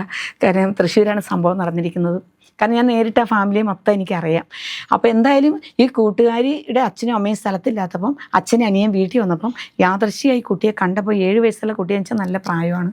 ആ കുട്ടിയെ കണ്ടപ്പോഴത്തേക്കും ഇയാൾക്ക് പെട്ടെന്ന് അവരുടെ ഉപബോധ മനസ്സിൽ മാറ്റം വന്നു പോയതാണ്. കയറി വായെന്ന് പറഞ്ഞപ്പോൾ എന്തായാലും കുട്ടിയായിട്ട് കുറച്ചു നേരം വർത്താനം പറഞ്ഞിരുന്നു. അങ്ങനെയാണ് ഇത് സംഭവിച്ചു പോയത്. എന്തായാലും അയാൾ പിടിച്ചു, പോലീസുകാരൊക്കെ പിടിച്ച് ജയിലിലേക്ക് ഇട്ടൊക്കെ വരെ ഞാൻ അറിഞ്ഞു. പിന്നെ ഞാൻ അതിനെക്കുറിച്ച് അന്വേഷിച്ചില്ല, എനിക്കറിയില്ല. അപ്പം ഞാൻ പറഞ്ഞു വന്നത് വേറൊന്നുമല്ല, നമ്മുടെ കുട്ടികളെ വളർത്തുമ്പോൾ ആരാണ് ശരി ആരാണ് തെറ്റ്, അതിനാണ് നമ്മൾ ആ ടച്ച് പറഞ്ഞു കൊടുത്തത്, ഗുഡും ബാഡും പറഞ്ഞു കൊടുത്തത്. വെരി ഇമ്പോർട്ടൻറ്റ്, വളരെ ഇമ്പോർട്ടൻ്റ് ആയിട്ടുള്ള പോയിന്റ് അത് രണ്ടും, ഗുഡ് ടച്ചും ബാഡ് ടച്ചും. പിന്നെ ശരീരത്തിലെ ഓരോ ഓർഗൻസ്, എവിടെ തൊടാൻ പാടില്ല, അമ്മയ്ക്ക് തൊടാവുന്ന ഭാഗങ്ങളുടെ, മറ്റ് പുറത്തുനിന്ന് ഒരാൾ വന്ന് തൊടാവുന്ന ഭാഗങ്ങളുടെ. ഇപ്പം നമ്മളൊരാളെ കണ്ടു ഷെയ്ക്കാൻ്റെ അടുത്ത് കയ്യെ പിടിച്ച് കുഴപ്പമില്ല, പക്ഷെ അതുപോലെ ഓരോ ഓർഗനിലും തൊടാൻ പറ്റുമോ? അത് കുട്ടിയെ പറഞ്ഞ് പഠിപ്പിക്കുക എന്നുള്ളത് ഉത്തരവാദിത്വം. പിന്നെ സ്വന്തത്തിൽപ്പെട്ടവരെന്തെങ്കിലും ചെയ്തു കഴിഞ്ഞാൽ കുട്ടിയോട് പറയണം. എന്തെൻ്റെ മക്കൾക്ക് സംഭവിച്ചാലും അച്ഛനും അമ്മയോടും വന്ന് പറഞ്ഞിരിക്കണം. കൂട്ടുകാരോടോ ടീച്ചേഴ്സിനോടോ അല്ല പറയേണ്ടത്. ഇനി അച്ഛനും അമ്മയും സ്ഥലത്തില്ല, അവർ നാട്ടിലില്ല, ഇപ്പോൾ വിദേശത്ത് പോയി അച്ഛനും അമ്മയും കുട്ടികളെയൊക്കെ പേരൻസും ഗ്രാൻഡ് പേരൻസും ഒക്കെ നോക്കുന്ന വീടുകളൊക്കെ ഉണ്ട്. അങ്ങനെ ഉണ്ടെങ്കിൽ ശരിക്കും വീട്ടിൽ പറയാൻ ഉത്തരവാദിത്വം ഇല്ലെങ്കിൽ ക്ലാസ് ടീച്ചറിനെ വിവരം അറിയിക്കുക. എല്ലാവരോടും പറഞ്ഞു നടക്കണ്ട, ക്ലാസ് ടീച്ചറിനെ വിവരം അറിയിക്കുക എന്ന് പറഞ്ഞു കൊടുക്കുക. ക്ലാസ് ടീച്ചർ അത് വേണ്ട രീതിയിൽ കൈകാര്യം ചെയ്യും. പിന്നെ അവിടെ നിന്നും കുട്ടിക്ക് പേടിയാണ്. ടീച്ചർ എന്ത് പറയുമെന്ന് വെച്ചാൽ കൗൺസിലിങ്ങുകൾ നടത്തുന്നുണ്ട് സ്കൂളുകളിൽ. സ്കൂളുകളിലെ കൗൺസിലിംഗ് വളരെയധികം ഇമ്പോർട്ടൻ്റ്. എനിക്ക് കിട്ടിയിട്ടുണ്ട് ഒത്തിരി കേസ്. അതായത് സ്കൂളുകളിൽ കൗൺസിലിംഗ് നടത്തുമ്പോൾ ആ ചോദിക്കുമ്പോൾ കുട്ടി അവരോടായിരിക്കും കൂടുതൽ ഉള്ളിലുള്ള പ്രശ്നം. കാരണം ഈ കൗൺസിലർക്ക് അറിയാം കുട്ടിയുടെ മുഖത്തെ ഭാവങ്ങളും വ്യത്യാസങ്ങളും. ഓരോ ചോദ്യം വരുമ്പോൾ തന്നെ കുട്ടിയുടെ ഭാവം മാറിയിരിക്കും. ആ എക്സ്പ്രഷൻ മാറുമ്പോൾ തന്നെ ഇവർക്കറിയാം എന്തോ സംഭവിച്ചിട്ടുണ്ട്. കുട്ടി പറയാൻ രഹസ്യമായിട്ട് ഒളിച്ചു വെച്ചിരിക്കുന്ന എന്തോ അവളുടെ ഉള്ളിലുണ്ട്. അവൾക്ക് പറയണമെന്ന് ആഗ്രഹമുണ്ട്, പക്ഷെ പറഞ്ഞാൽ എന്ത് സംഭവിക്കും, പേടിയാണ്. അപ്പൊ അത് പറയിപ്പിക്കാൻ ഒരു കൗൺസിലർക്ക് സാധിക്കും. അങ്ങനെ കുട്ടിയുടെ ഉള്ളിലുള്ള കാര്യങ്ങൾ പിടിച്ചെടുത്തിട്ട് അതിന് ബാക്കിയുള്ള കാര്യങ്ങൾ ചെയ്യാൻ പറ്റും. ഇപ്പൊ നമ്മൾ പെൺകുട്ടികളുടെ കാര്യം മാത്രമാണ് ഫോക്കസ് ചെയ്ത് സംസാരിച്ചത്. പക്ഷെ ഈ സെയിം ഇഷ്യൂസ് ആൺകുട്ടികൾ നേരിടുന്നുണ്ട്. കാരണം ഇപ്പൊ ബസ്സിൽ യാത്ര ചെയ്യുമ്പോഴാണ് ഇത് കൂടുതലായിട്ട് നമ്മൾ കേട്ടേക്കുന്നത്. തൊട്ടടുത്തിരിക്കുന്ന പ്രായമായിട്ടുള്ള വ്യക്തികള് എന്താ പറയാ, പ്രൈവറ്റ് പാർട്ടിൽ ടച്ച് ചെയ്യുക, അബ്യൂസ് ചെയ്യുക, അല്ലെങ്കിൽ വീടിന് തൊട്ടടുത്തുള്ള ചേട്ടൻ. ആൺകുട്ടികളെ ഈ ഒരു അവസ്ഥകൾ ഒത്തിരി ആളുകൾ നേരിടുന്നുണ്ട്. അപ്പൊ അങ്ങനെ എന്തെങ്കിലും ഒരു എക്സ്പീരിയൻസ് പറയാനുണ്ടോ? ഉണ്ട്, പറയാനുണ്ട്. അതായത് ആൺകുട്ടികൾ ഒട്ടും സുരക്ഷിതരല്ല. നമ്മൾ വിചാരിക്കും പെൺകുട്ടികൾക്കാണ് ഇതെല്ലാം, പെൺകുട്ടികളാണ് ഭയന്ന് ജീവിക്കേണ്ടത്, അവരെയാണ് മറ്റുള്ളവരെ അറ്റാക്ക് ചെയ്യുക, അല്ലെങ്കിൽ അവരുടെ ബോഡി പാർട്സ് കാണുമ്പോൾ മാത്രമേ ഇവർക്കൊക്കെ ഈ വികാരങ്ങളൊക്കെ വരണുള്ളൂ എന്ന് നമ്മൾ വിചാരിക്കും. ഇതൊന്നുമല്ല. ഇന്നിപ്പോൾ ശരിക്കും പറഞ്ഞാൽ നേരത്തെ നമ്മൾ പറഞ്ഞ ഓരോ ലഹരി സാധനങ്ങളുടെ ഉപയോഗം മൂലവും അല്ലാതെയും ആൺകുട്ടികൾ ഒരുപാട് അനുഭവിക്കുന്നുണ്ട്. പക്ഷേ ആൺകുട്ടികളാണല്ലോ എന്നോർത്ത് ആരും പ്രത്യേകിച്ച് അവരോട് ചോദിക്കാറില്ല. പേരൻസ് പോലും ചോദിക്കാറില്ല, മോനെ പുറത്തു വിട്ട് എന്താ വൈകിയേ, വല്ലരും എല്ലാം തൊട്ടോ പിടിച്ചോ, ചോദിക്കാറില്ല, ഒന്നുമില്ല. പക്ഷെ അവൻ ആൺകുട്ടിയാണ്. കാരണം പെൺകുട്ടികൾക്കാണല്ലോ എവിടെയും പ്രശ്നങ്ങൾ. അപ്പോൾ അങ്ങനെ വരുമ്പോൾ ഇന്ന് ആൺകുട്ടികൾ അനുഭവിക്കുന്ന ഒരുപാട് പ്രശ്നങ്ങളുണ്ട്. അത് പറയുകയാണെങ്കിൽ ഇപ്പോൾ ഒരു സ്ഥലത്ത് ഞാനൊരു ക്ലാസ് എടുക്കാൻ പോയപ്പം കൗൺസിലിങ്ങിന് എനിക്ക് കുറച്ച് സമയം തരും ക്ലാസ് കഴിയുമ്പോൾ. അപ്പോൾ അങ്ങനെ കഴിഞ്ഞപ്പോൾ ആ കൗൺസിലിൻ്റെ ഒരു കുട്ടി വന്നപ്പോൾ ആ കുട്ടി എന്നെ കണ്ട വഴി തന്നെ കുട്ടി എനിക്ക് കയറേണ്ടാകത്തെന്നാണ് പറഞ്ഞത്. ക്ലാസ് എനിക്ക് റൂമിലേക്ക് കയറണ്ട. അപ്പം ഞാൻ പറഞ്ഞു ഒന്ന് വിളിക്കുമോ കുട്ടിയെ എന്ന് ചോദിച്ചു. അപ്പം ആദ്യം അകത്തേക്ക് കയറില്ല, ഒന്ന് വിളിക്കുമോ എന്ന് ചോദിച്ചു. അപ്പോൾ ടീച്ചർ പറഞ്ഞു മോൻ വന്നേ, ആ ടീച്ചറിനോടല്ലേ കുറച്ച് കാര്യങ്ങൾ സംസാരിക്കാൻ വേണ്ടിയിട്ടാണ് മോനോട്, വേറെ ഒന്നുമല്ല, ടീച്ചർ ചോദിക്കുമ്പോൾ അതിനൊക്കെ ഉത്തരം പറഞ്ഞാൽ മതി എന്ന് പറഞ്ഞു. അപ്പൊ എന്തൊക്കെയോ സംഭവിച്ചെന്ന് ടീച്ചേഴ്സിനും അറിയാം. അതുകൊണ്ടാണ് അവൻ ക്ലാസ്സിൽ പോലും അറ്റൻഡൻസ് മിസ്സാവുകയാണ്. എന്തായാലും ആ കുട്ടി കയറി വന്നപ്പോൾ ഞാൻ ഒന്നും ചോദിച്ചില്ല, ഞാൻ അവനെ ചേർത്ത് കെട്ടി ഇങ്ങനെ പിടിച്ചു. എൻ്റെ ചേറിനോട് ചേർത്ത് കെട്ടി പിടിച്ചിട്ട് ചേറിൻ്റെ സൈഡിൽ അവനെ അങ്ങോട്ട് ഇരുത്തി. അത് ഞാൻ പറഞ്ഞു മോനൊന്ന് റിലാക്സ് ചെയ്യേ, ഒരു 2 മിനിറ്റ് വരെ മോന്ന് റിലാക്സ് ചെയ്യേ എന്ന് പറഞ്ഞു. അപ്പോൾ ആ കൊച്ചെന്നെ തന്നെ ഇങ്ങനെ നോക്കിയിരിക്കുക. ഞാൻ പറഞ്ഞു മോൻ്റെ അമ്മയാണ്, അമ്മയുടെ സ്ഥാനത്ത് ഞാൻ വന്നേക്കണേ, ഞാൻ പഠിപ്പിക്കാൻ വന്ന ടീച്ചറൊന്നും അല്ല, ഞാൻ ഒരു സ്ഥലത്തും പഠിപ്പിക്കാൻ പോകാറില്ല, എൻ്റെ മക്കൾക്ക് എന്തെങ്കിലും പറഞ്ഞു കൊടുക്കും ഞാൻ, അത്രേ ഉള്ളൂ. അപ്പോൾ മക്കളുടെ ഉള്ളിലുള്ളത് എന്നോടും തുറന്നു പറയും, അമ്മയോടല്ലേ നമ്മളെല്ലാം പറഞ്ഞു കൊടുക്കുക, അതേ രീതിയിൽ എൻ്റെ മോൻ എന്നോടെല്ലാം പറഞ്ഞാൽ മതി കേട്ടോ, ഞാൻ ഒന്നും ചോദിക്കണില്ല, മോൻ പറഞ്ഞു എന്ന് പറഞ്ഞു. അപ്പോൾ കൊച്ചു പറയുകയാണ് എൻ്റെ അടുത്ത്. അപ്പോൾ ഞാൻ ഇത്തിരി കൂടി ചേർത്ത് പിടിച്ച് അവനെ നോക്കി ചിരിച്ചു, ഒന്ന് തോളത്ത് തട്ടി കൊടുത്തു, തലയിൽ തലമുടിക്കടെ ഒന്ന് കൈ ഓടിച്ചു. സപ്പോർട്ട്, ഫുൾ സപ്പോർട്ട് അവന് തോന്നി. കാരണം തലമുടിയുടെ തലയിൽ കൂടെ ഞാനൊന്ന് കൈ ഓടിച്ചു കഴിഞ്ഞപ്പോൾ അവന് ഭയങ്കര മുഖത്ത് തന്നെ ഒരു മാറ്റം വന്നു. കാരണം ടീച്ചർ നോക്കി നിൽക്കുന്നുണ്ടായിരുന്നു. അപ്പം ടീച്ചറിനോട് ടീച്ചർ പുറത്തേക്ക് പോയിക്കോ, കൊച്ചു പറയട്ടെ എന്ന് പറഞ്ഞപ്പോഴാണ് ടീച്ചർ പുറത്ത് പോയി. അപ്പോൾ ഈ തലയിൽ കൂടിയൊക്കെ ഒന്ന് കൈ ഓടിച്ച് ഇവനെ ചേർത്ത് തോളത്തൊക്കെ ഒന്ന് തട്ടി എൻ്റെ കസയുടെ ഒപ്പം തന്നെ ആ ചെയറിൻ്റെ ഹാൻഡിൽ ഞാൻ ഇവനെ ഇരുത്തി. അപ്പോൾ എൻ്റെ ഒപ്പം അവനിരിക്കുന്നത്. അപ്പോൾ ഇവൻ പറഞ്ഞു ഞങ്ങൾ കളിക്കാൻ വേണ്ടി പോയതാണ്, പന്ത് കളിക്കാൻ. നല്ല മഴയായിരുന്നു. പന്ത് കളിക്കാൻ പോയി, പന്ത് കളിക്കാൻ ചെല്ലണ ഒരു പാടമാണത്രേ, ഗ്രൗണ്ടല്ല. ആ ചെന്ന് കഴിഞ്ഞപ്പം ഈ പാടത്ത് ഒരു ചേട്ടനുണ്ട്, 9ാം ക്ലാസ്സിൽ പഠിക്കുന്ന ചേട്ടനുണ്ട്. ഇവൻ 7ാം ക്ലാസ്സിൽ പഠിക്കുക. ഈ 9ാം ക്ലാസ്സിൽ പഠിക്കുന്ന ചേട്ടൻ കളിക്കാൻ എന്ന് പറഞ്ഞപ്പോൾ സൈക്കിളിലാണ് പോകുന്നത്. അപ്പൊ ഈ സൈക്കിളിൽ പോയിട്ട് ഇവന്റെ സൈക്കിളിലാണ് ആ ചേട്ടൻ കയറി പോണത്. സൈക്കിളിൽ ചെന്നു, സൈക്കിള് ഇവിടെ ഒരു വൈക്കോലൊക്കെ കൂട്ടിയിടുന്ന, വൈക്കോല് മനസ്സിലായല്ലോ, വൈക്കോല് തെങ്ങിന്റെ ഓലകളൊക്കെ കൂട്ടി ഉണക്കാനിട്ടിരിക്കുന്ന സ്ഥലത്ത് ഒരു ഷെഡുണ്ട്. ഈ ഷെഡിന്റെ പടിക്കൽ സൈക്കിൾ വെച്ചിട്ടാണ് ഇവർ പാടത്തേക്ക് കളിക്കാൻ ഇറങ്ങി കുറച്ചു നേരം കളിച്ചിട്ട് ഭയങ്കര മഴ വന്നു, ശക്തിയായ മഴ വന്നു. ഈ ശക്തിയായ മഴ വന്നപ്പോൾ ചേട്ടൻ പറഞ്ഞു, അപ്പൊ ഇവര് വേറെ പിള്ളേരെല്ലാം ഓടി വീടുകളിൽ പോയി, ഇവർ തന്നെയായി. കാരണം ഇവരുടെ വീട് സൈക്കിളിൽ പോയി ഇത്തിരി ദൂരമുണ്ട്. അപ്പൊ ഇവര് പറഞ്ഞു മഴ കുറച്ച് കുറഞ്ഞിട്ട് നമുക്ക് വീട്ടിൽ പോകാം എന്ന് പറഞ്ഞ് ഇവർ 2 ആ ഷെഡിനകത്ത് വാതിലിൽ കയറിയിരുന്നു. കുറച്ച് കഴിഞ്ഞപ്പോഴത്തേക്കും ഇവർ നല്ലാണ്ട് നനഞ്ഞു കിടക്കുന്ന ഡ്രസ്സാണ്. കുറച്ച് കഴിഞ്ഞപ്പോഴത്തേക്കും ഇവൻ എന്ത് ചെയ്തു, ഈ മൂത്ത കുട്ടി 9ാം ക്ലാസ്സിൽ പഠിക്കുന്ന കുട്ടി പറഞ്ഞു നീ വിറയ്ക്കുന്നുണ്ടല്ലോടാ എന്ന് പറയാണ്, അതുകൊണ്ട് എൻ്റെ മടിയിലേക്ക് ഇരുന്നോ നീ എന്ന് പറഞ്ഞ് അവൻ്റെ മടിയിലേക്ക് ഇവനെ പിടിച്ച് ഇരുത്തി.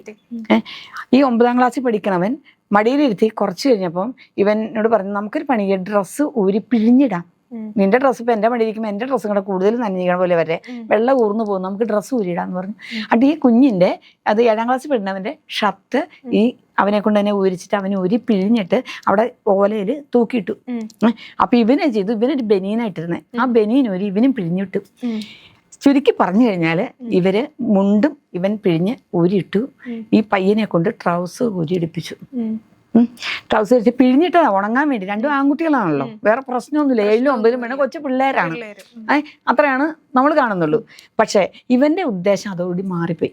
9ാം ക്ലാസ്സുകാരൻ്റെ അവൻ ഈ കുട്ടിയെ മടിയിലിരുത്തുക, അവന്റെ പെനീസ് എടുത്തിട്ട് വലിച്ചു പിടിക്കുക, അതിൽ കിസ് ചെയ്യുക, അവസാനം ബ്ലഡ് വരുന്നൊരവസ്ഥയിലെത്തി. ഈ കുഞ്ഞ് പേടിച്ചു പോയി. പേടിച്ചുപോയി. അപ്പോഴത്തേക്കും മഴ കുറഞ്ഞു. ഡ്രസ്സൊക്കെ പഴയ പോലെ എടുത്തിട്ട് പിഴിഞ്ഞൂല്ലോ, ഉണങ്ങിയിട്ടില്ല, പിഴിഞ്ഞൂല്ലോ, വെള്ളമില്ല, എടുത്തിട്ട് വീട്ടിൽ ചെന്നു. വീട്ടിൽ ചെന്നപ്പോൾ മുതൽ ഈ കൊച്ചിന് ഭയങ്കര പെയിനായി, ഭയങ്കര പെയിനായി. ശരീരത്തിൽ നീർ വീക്കം പോലെ ചെറിയൊരു തടിപ്പ് വന്നു, വ്യത്യാസം വന്നു. കൊച്ചിനങ്ങ് ഭയങ്കര സങ്കടമായി. എങ്ങനെ അമ്മയോട് പറയും, എങ്ങനെ അച്ഛനോട് പറയും? ഒരു തെറ്റ് ചെയ്തു എന്നൊരു തോന്നലായി പോയി. എന്തൊക്കെയോ ഗിൽറ്റ്, അവന്റെ ഉള്ളില് ഒരു കുറ്റബോധം, അതാണ് ആ വാക്ക്, കുറ്റബോധം വന്നു. അവന് ഭയങ്കര സങ്കടമായി. ഇവൻ പുറത്തേക്ക് ഇറങ്ങില്ല, മുറ്റത്തേക്ക് ഇറങ്ങി പോവില്ല, മറ്റുള്ളവരെ ഫേസ് ചെയ്യാൻ ഇഷ്ടമില്ല, ഒറ്റയ്ക്ക് ഇരിക്കുന്ന ഒരു അവസ്ഥ വന്നു. അപ്പോൾ അമ്മ ചോദിച്ചു, എൻ്റെ മോൻ പോകുന്നവരെ കുഴപ്പമുണ്ട്, എന്താ പറ്റിയേ? ഒന്നുമില്ലമ്മേ, ഒന്നുമില്ല. ഇത് ഈ പ്രൈവറ്റ് പാർട്ടിലായതുകൊണ്ട് ഇവനത് പറയാനും പേടി. വേറെ എവിടെയെങ്കിലും അവൻ പറയും, ഇത് പറഞ്ഞില്ല ഇവൻ. അങ്ങനെ ഇവൻ പിറ്റേ ദിവസം ക്ലാസ്സിൽ പോകാൻ നേരത്ത് അമ്മ പറഞ്ഞു, മുമ്പ് കുളിക്ക്, ഇന്ന് കുളിക്കാനുള്ള, ഇന്നലെ മഴ നനയായിട്ട് കോൾഡ് വരണിടുന്നു, കപക്കെട്ടൊക്കെ ഉണ്ടെന്നു, ഞാൻ കുളിക്കണില്ല. കാരണം കൊച്ചിനറിയാൻ കുളിച്ചു കഴിഞ്ഞാൽ അവിടെ നീറാണ്, മൂത്രം ഒഴിക്കുമ്പോൾ തന്നെ കൊച്ചിന് നീറ്റൽ വരികയാണ്. അപ്പോൾ കൊച്ചു കുളിക്കാൻ തയ്യാറാവുന്നില്ല. അങ്ങനെ അത് കഴിഞ്ഞിരിക്കുമ്പോഴാണ് ഈ കൗൺസിലിങ്ങുമായിട്ട് ക്ലാസ്സുമായിട്ട് ബന്ധപ്പെട്ട് ഞാൻ ചെല്ലുന്നത്. അപ്പോൾ ഈ കുഞ്ഞ് എന്നോട് തുറന്ന് പറഞ്ഞ ഒരു അനുഭവം ഇതാണ്. എനിക്ക് ഒത്തിരി സങ്കടം തോന്നി, ഒരുപാട് സങ്കടം, ഒത്തിരി സങ്കടം തോന്നി. നമ്മുടെ കുഞ്ഞുങ്ങൾക്ക് എവിടെയാണ് സുരക്ഷ? എവിടെയാണ് സുരക്ഷ? ഒരു ആൺകുട്ടിയായാലും ഒരു പെൺകുട്ടിയായാലും നമ്മുടെ മക്കൾക്ക് സുരക്ഷയില്ല ഇന്ന് ജീവിതത്തിൽ, അല്ലെങ്കിൽ ലോകത്തിലില്ല, അല്ലെങ്കിൽ ഒരു സ്ഥലത്തും ഇല്ല എന്ന് വേണമെങ്കിൽ പറയാം, സ്വന്തം വീട്ടിൽ പോലും ഇല്ല. അപ്പം അത് നമ്മുടെ വീട്ടിൽ കുട്ടികൾക്ക് ചെറുപ്പത്തിൽ മുതലേ ചേർത്ത് പിടിക്കേണ്ടത്, തെറ്റും ശരിയും പറഞ്ഞ് മനസ്സിലാക്കി കൊടുക്കുന്നതും, നോ പറയേണ്ടടുത്ത് നോ പറയേണ്ടതും. അവന് കുതിരി ഓടായിരുന്നു, മഴയൊന്നും വിഷയമല്ല, ആ കൊച്ചാ നനഞ്ഞോടിന്നവർക്ക് എന്താ കുഴപ്പം? പക്ഷെ അവനറിയില്ലായിരുന്നു എങ്ങോട്ട് പോകണമെന്ന്. അത് ചരല് പോലത്തെ വലിയ മഴയും. അങ്ങനെ ഒരു സംഭവിച്ച കാര്യം ഉണ്ട്, അറിയില്ലായ്മയോട് സംഭവിച്ചു പോയതാണ്. ആ കുട്ടി ഇപ്പൊ ശേഷം നല്ല മാറ്റം വന്നിട്ടുണ്ട്. പിറ്റേ വർഷവും ഞാൻ അവിടെ പോയിരുന്നു, ഞാൻ എല്ലാ വർഷവും പോവാറുണ്ട് അവിടെ. പിറ്റേ വർഷവും ഞാൻ അവിടെ പോയിരുന്നു. ആ കുട്ടി ഇപ്പൊ നന്നായിട്ട് പഠിക്കും, ഇപ്പോഴല്ല നന്നായിട്ട് പഠിച്ചു. ഇപ്പൊ അവന് ജോലിയൊക്കെ കിട്ടി കാണും മിക്കവാറും. എനിക്ക് തോന്നുന്നു അവൻ ആഗ്രഹമൊക്കെ ചോദിച്ചായിരുന്നു. അപ്പൊ അവൻ പറഞ്ഞു, എനിക്ക് വിദേശത്തേക്ക് പോകണം, ഈ നാട്ടിലേ നിൽക്കണ്ട. അതിന്റെ അർത്ഥം മനസ്സിലായോ? മനസ്സിലായോ അതിന്റെ അർത്ഥം? കാരണം വെച്ചാൽ നാട് അവന് പേടിയായി. ആ കുട്ടി വിദേശത്തേക്ക് പോയി. പക്ഷെ പിന്നെ എന്താ ജോലിന്നോ എവിടെയാന്നൊന്നും എനിക്കിപ്പോ അറിയില്ല. പക്ഷെ അവനെ കണ്ടാൽ ഞാൻ അറിയില്ല, പക്ഷെ എന്നെ കണ്ടാൽ അവൻ അറിയില്ല. കാരണം അവൻ കൊച്ചല്ലായിരുന്നു. അവൻ വലുതാകുമ്പോഴും നമ്മൾക്ക് മാറ്റം വരുന്നില്ല, നമ്മൾ വലുതായിരിക്കുമല്ലേ. അപ്പൊ അതുകൊണ്ട് അവൻ എന്നെ തിരിച്ചറിയും. അങ്ങനെ ഒരു അനുഭവം. ഇതുപോലെ പല കാര്യങ്ങളിൽ ഒരു വിഷമം തോന്നിയൊരു അനുഭവം. ഇനി നമ്മൾ സ്കൂളിലെ കുട്ടികളുടെ കാര്യം നോക്കുമ്പോൾ സെക്സ് എഡ്യൂക്കേഷനെ കുറിച്ചിട്ട് ക്ലാസ്സുകൾ കണ്ടക്ട് ചെയ്യുന്നുണ്ട്. പക്ഷെ ഇപ്പോൾ നമ്മൾ നേരത്തെ സംസാരിച്ചതുപോലെ മെനിസ്ട്രേഷൻ അതൊരു വലിയ ടോപ്പിക്കാണ്. മെനാർക്കി, പീരീഡ്സ്, ഇതിനെ കുറിച്ചിട്ട് ഇപ്പോൾ പ്രായപരിധി ഒത്തിരി മുന്നോട്ട് കയറി. 3ലും 4ലും പഠിക്കുന്ന കുട്ടികൾക്ക് ഇന്ന് പീരീഡ്സ് ആവുന്നു. എന്തുകൊണ്ട് മെനിസ്ട്രേഷനെ കുറിച്ചിട്ടുള്ള ഒരു ക്ലാസ്, അല്ലെങ്കിൽ ഇപ്പോൾ പുതിയതായിട്ട് വരുന്നുണ്ട്, ഇംപ്ലിമെന്റ് ആക്കി വരുന്നുണ്ട്, എന്നാൽ മിക്ക സ്കൂളുകളിലും മെനിസ്ട്രേഷനെ കുറിച്ച് മാത്രം സംസാരിക്കാനായിട്ട് ഒരു ക്ലാസ് ഇല്ല. അപ്പോൾ ഇത് കേട്ടുകൊണ്ടിരിക്കുന്ന ചെറിയ കുട്ടികൾ നമ്മുടെ ഈ ഒരു വീഡിയോ കാണുന്നുണ്ടെങ്കിൽ എന്താണ് ആർത്തവം എന്ന് വളരെ ലളിതമായിട്ടൊന്ന് പറഞ്ഞു മനസ്സിലാക്കി കൊടുക്കാമോ? അത് ഫസ്റ്റ് ഓഫ് ഓൾ എനിക്ക് പറയാനുള്ളത്, ഓരോ സ്റ്റെപ്പ് ബൈ സ്റ്റെപ്പായിട്ട് ഓരോ വർഷം, ഇപ്പൊ 1ാം ക്ലാസ് തുടങ്ങി, ഫസ്റ്റ് സ്റ്റാൻഡേർഡ് തുടങ്ങി, ഞാൻ പറയാണ്, ഒരു പാഠത്തിന്റെ ഒരു പാഠ്യപദ്ധതി, ആ പുസ്തകത്തിൽ ഒരു അധ്യായം ഇതിനെക്കുറിച്ചായിരിക്കണം എന്നൊരു അഭിപ്രായം എനിക്കുണ്ട്. ഇപ്പൊ ഫസ്റ്റ് സ്റ്റാൻഡേർഡിൽ വരുന്ന കുട്ടിക്ക് 5 വയസ്സാണെങ്കിൽ 5 വയസ്സിൽ എന്തൊക്കെ അറിയണം, ഒരു പാഠമാക്കണം. ഗവൺമെന്റ് അങ്ങനെ നിയമം കൊണ്ടുവരണം.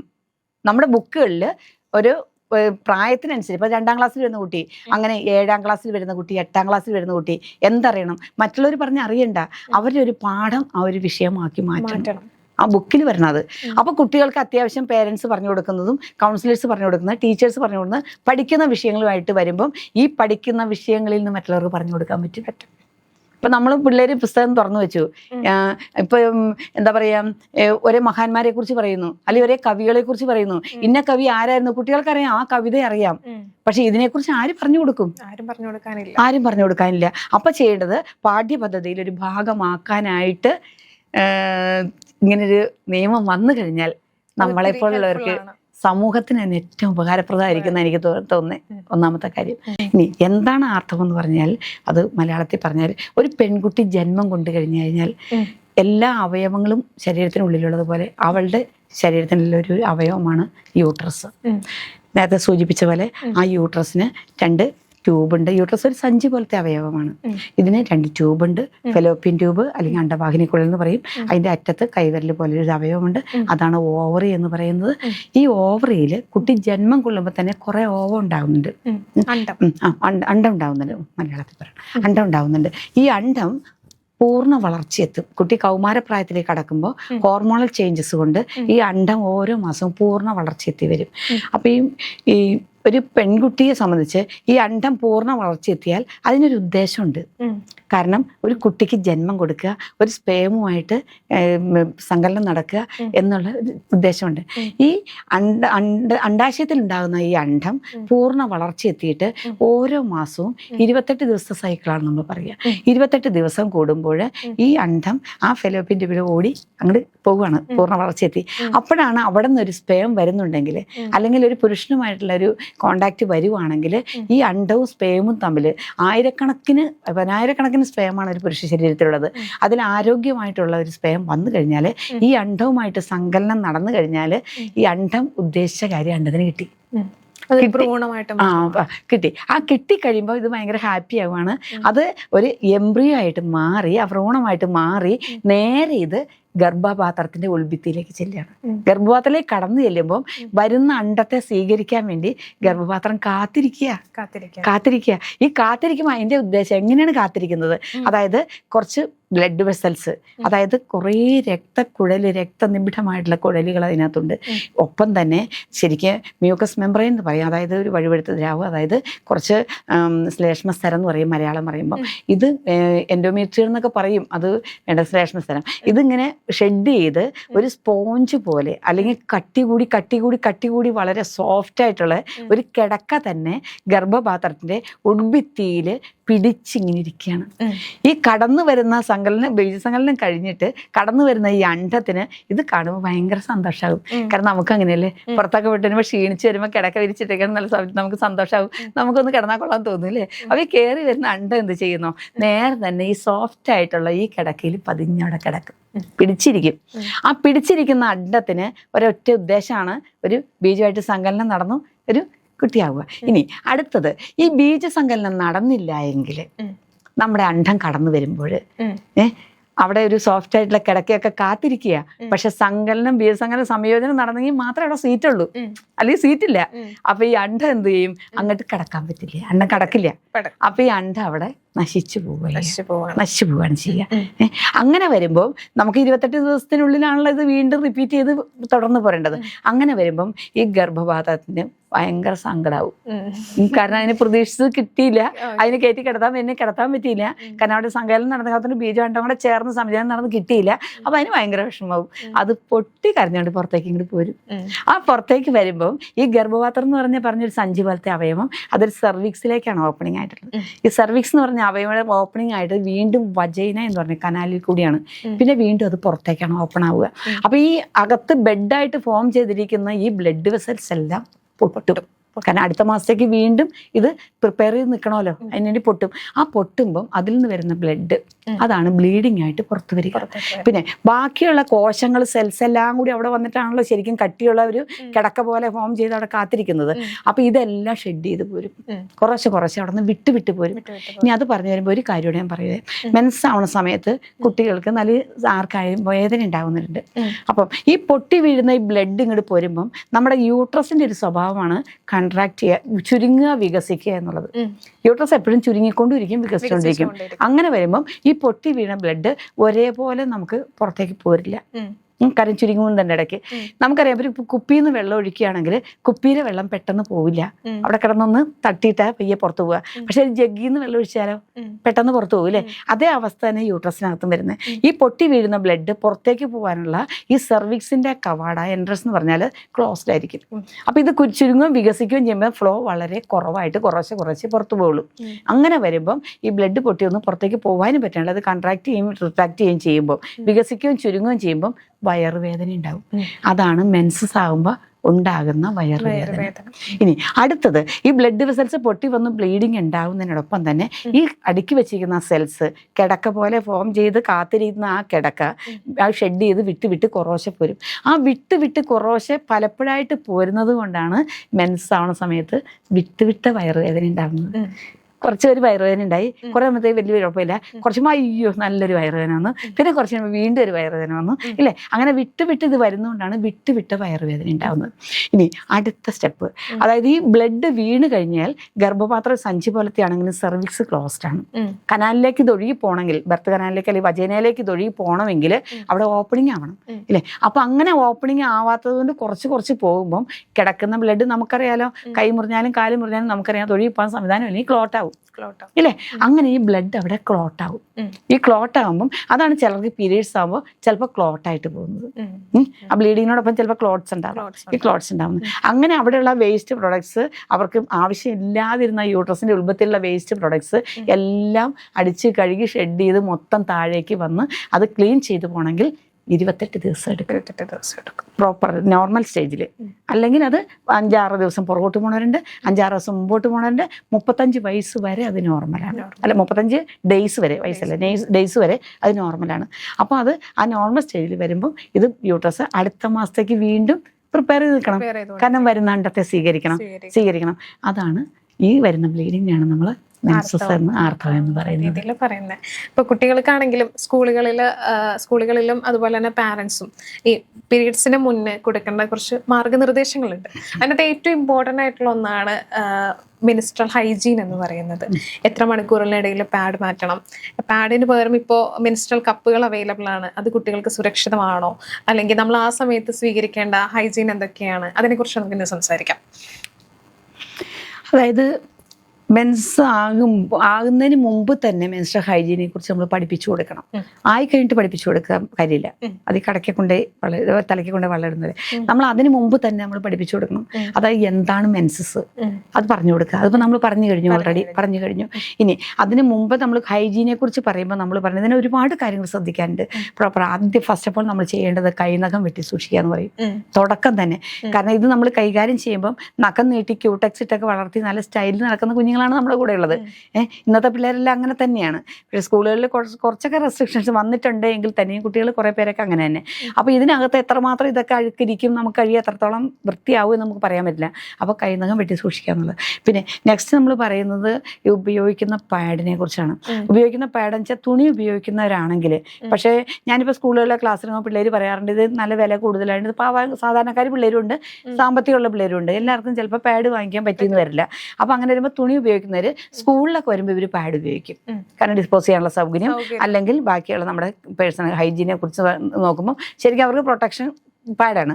അപ്പോൾ അതുകൊണ്ട് വീട്ടിൽ അവർ തുണി ഉപയോഗിക്കും. അപ്പോൾ അവർക്ക് പറഞ്ഞു കൊടുക്കാവുന്ന കാര്യം എന്ന് പറഞ്ഞാൽ, ഞാൻ പറഞ്ഞു കൊടുക്കുന്നത് തുണി ഉപയോഗിക്കുകയാണെങ്കിൽ നിങ്ങൾ വെള്ളത്തുണി ഉപയോഗിക്കുക. ഈ വെള്ളത്തുണി ഉപയോഗിക്കുമ്പോഴുള്ള ഗുണം എന്താ വെച്ചാൽ ഇത് അഴുക്ക് വാഷ് ചെയ്ത് പോയോന്ന് അറിയാൻ പറ്റും. കളർ തുണി നമുക്ക് അത്ര അറിയാൻ പറ്റില്ല. അപ്പോൾ ഞാൻ പറഞ്ഞു കൊടുക്കുന്ന അമ്മയ്ക്കും മകൾക്കും കൂടി ഒരു ബക്കറ്റ് അങ്ങോട്ട് വെക്കുക, അമ്മ തന്നെ വെക്കുക. അപ്പോൾ അതിനകത്ത് ചെറിയ ചൂടുവെള്ളം വാഷ് ചെയ്തതിന് ശേഷം ചെറിയ ചൂടുവെള്ളത്തിൽ സോപ്പ് പൊടി ഇട്ട് കഴിഞ്ഞാൽ ഈ അഴുക്ക് അങ്ങോട്ട് പോകുമ്പോൾ അറിയാൻ പറ്റും. ഇനി ഇത് വാഷ് ചെയ്ത് കഴിഞ്ഞ് കഴിഞ്ഞാൽ അഴയിലിട്ട് ഉണക്കുക. ഒരു കാരണവശാലും തറയിലിട്ട് ഉണക്കാൻ പാടില്ല. കാരണം ഞാൻ പറവൂര് സ്കൂളിൽ ഒരു സ്ഥലത്ത് ക്ലാസ് എടുക്കാൻ പോയപ്പോൾ ഉണ്ടായ ഒരു ചെറിയ അനുഭവം ഞാൻ പറയാം. അവിടെ ചെന്ന് കുട്ടി കോളേജിൽ പോകുന്ന കുട്ടിയാണ്, അത് പ്രീ ഡിഗ്രിയാണ്, അവർക്ക് +2 അല്ല, +1 ഇപ്പോൾ ആയാലും. പ്രീ ഡിഗ്രി വരുന്ന കുട്ടി അവൾ കോളേജിൽ പോയി അടിയിൽ പാൻറ്റീസ് അവൾ കഴുകി മുറ്റത്ത് മെറ്റിൽ നിരത്തിയിട്ടുണ്ട്. അപ്പോൾ ഒരു ബുഷിയായിട്ടുള്ളൊരു പുടിയില പോലത്തെ ചെടി നട്ടുപിടിപ്പിച്ചിട്ടുണ്ട് മുറ്റത്ത് സൈഡിൽ മതിൽ പോലെ. ആ ചെടിയിൽ ഇവൾ പാൻറ്റീസ് കഴുകി കോളേജിൽ നിന്ന് വന്നിട്ട് കഴുകി ഇട്ടിരുന്നു. ഇത് കാറ്റിൽ പറന്ന് നേരെ മെറ്റിലേക്ക് വീണു കഴിഞ്ഞ് ഇവള് സന്ധ്യയായി കഴിഞ്ഞ് നേരെ ഇതെടുത്ത് അകത്തേക്ക് കൊണ്ടിടാൻ അത് ആ സാധനം അകത്ത് കൊണ്ടേ ഇടാനെടുത്തു. അകത്തിട്ട് അവൾ ശരിക്കും ഉണക്കി അടയിൽ തന്നെയൊക്കെ സേഫായിട്ടൊക്കെ ഇട്ട് ഉണക്കി പിറ്റേ ദിവസം കോളേജിൽ പോയപ്പോൾ ഇവള് ഇത് ഇട്ടുകൊണ്ട് പോയി. ഇവള് സ്കൂൾ ബസ്സൊന്നുമില്ല, ലൈൻ ബസ്സാണ്. ഇവള് ബസ്സിൽ കയറി, നമ്മുടെ പറവൂരുണ്ടായ സംഭവം, ബസ്സിൽ കയറി ഇവള് പോകുമ്പോൾ ഇവൾക്ക് ഭയങ്കര ഇറിറ്റേഷൻ ഭയങ്കര പ്രയാസമായി. പിന്നെ തല ഇറങ്ങണ പോലെ തോന്നുന്നു, ഇവൾക്ക് ഇരിക്കണം, സീറ്റ് ചോദിച്ചു. അപ്പോൾ ഒരു മീൻ കൊണ്ടുപോകുന്നൊരു ചേച്ചി ഉണ്ടായിരുന്നു അതിൽ. കാരണം ഇത് ഞാൻ കൂടെ അനുഭവിച്ച കാര്യങ്ങളാണ് ഞാൻ പറയുന്നത് കേട്ടോ ചേച്ചിയുടെ. അപ്പോൾ എന്തായാലും ആ ചേച്ചി സീറ്റ് കൊടുത്തു കഴിഞ്ഞപ്പോൾ ഇവള് പറഞ്ഞു എനിക്ക് ഇത്തിരി വെള്ളം കുടിക്കാൻ തരുമെന്ന് ചോദിച്ചു. അപ്പം ഞാൻ ഈ പ്രൊഫഷണൽ ഇതിലുള്ളത് കൊണ്ടായിരിക്കാം എനിക്ക് എന്തായാലും ഇവളുടെ ആ ഇത് കണ്ടപ്പം ഫേസിൻ്റെ എക്സ്പ്രഷൻ കണ്ടപ്പോൾ എനിക്ക് സംഗതി എന്തോ പ്രശ്നമുണ്ടെന്ന് എനിക്ക് മനസ്സിലായി. എന്തായാലും നോർമൽ സ്റ്റേജ് അല്ലാന്ന് എനിക്ക് മനസ്സിലായി. ഉടനെ തന്നെ വെള്ളം മേടിച്ച് കുട്ടിയെ കുടിച്ച് വെള്ളം കുടിച്ച് പുള്ളി അൺകോൺഷ്യസ് ആയി മാറുകയത്. പെട്ടെന്ന് ബോധം പോയി കുട്ടിയുടെ, പെട്ടെന്ന് മറിഞ്ഞ് വീണു. ഉടനെ തന്നെ പറവൂര് ഗവൺമെൻറ് ഹോസ്പിറ്റലിലേക്കാണ് കൊണ്ടുപോയപ്പോൾ ഡോക്ടർ പറഞ്ഞു ഇവിടെ ഇതിനുള്ള സംവിധാനം അന്നത്തെ കാലത്തുള്ള സെറ്റപ്പ് സ്കാനിങ് സൗകര്യങ്ങളൊന്നും ഇല്ല, ഇവിടെ സൗകര്യം ഇല്ല, കുട്ടിക്ക് എന്തോ സംഭവിച്ചിട്ടുണ്ട്, നിങ്ങൾ നേരെ തന്നെ അടുത്ത ആശുപത്രി കൊണ്ടുപോകാൻ പറഞ്ഞു. അവിടെയുള്ള ഒരു പ്രൈവറ്റ് ഹോസ്പിറ്റലിൽ കുട്ടിയെ കൊണ്ടുപോയി കുട്ടിയുടെ വയറ് ശരിക്കും സ്കാൻ ചെയ്ത് നോക്കിയത്, എക്സ്റേ എടുക്കിയത്, സ്കാൻ ഇല്ലെന്ന് എക്സ്റേ എടുത്ത് നോക്കിയത്, എക്സ്റേ എടുത്ത് നോക്കിയിട്ട് കണ്ടില്ല.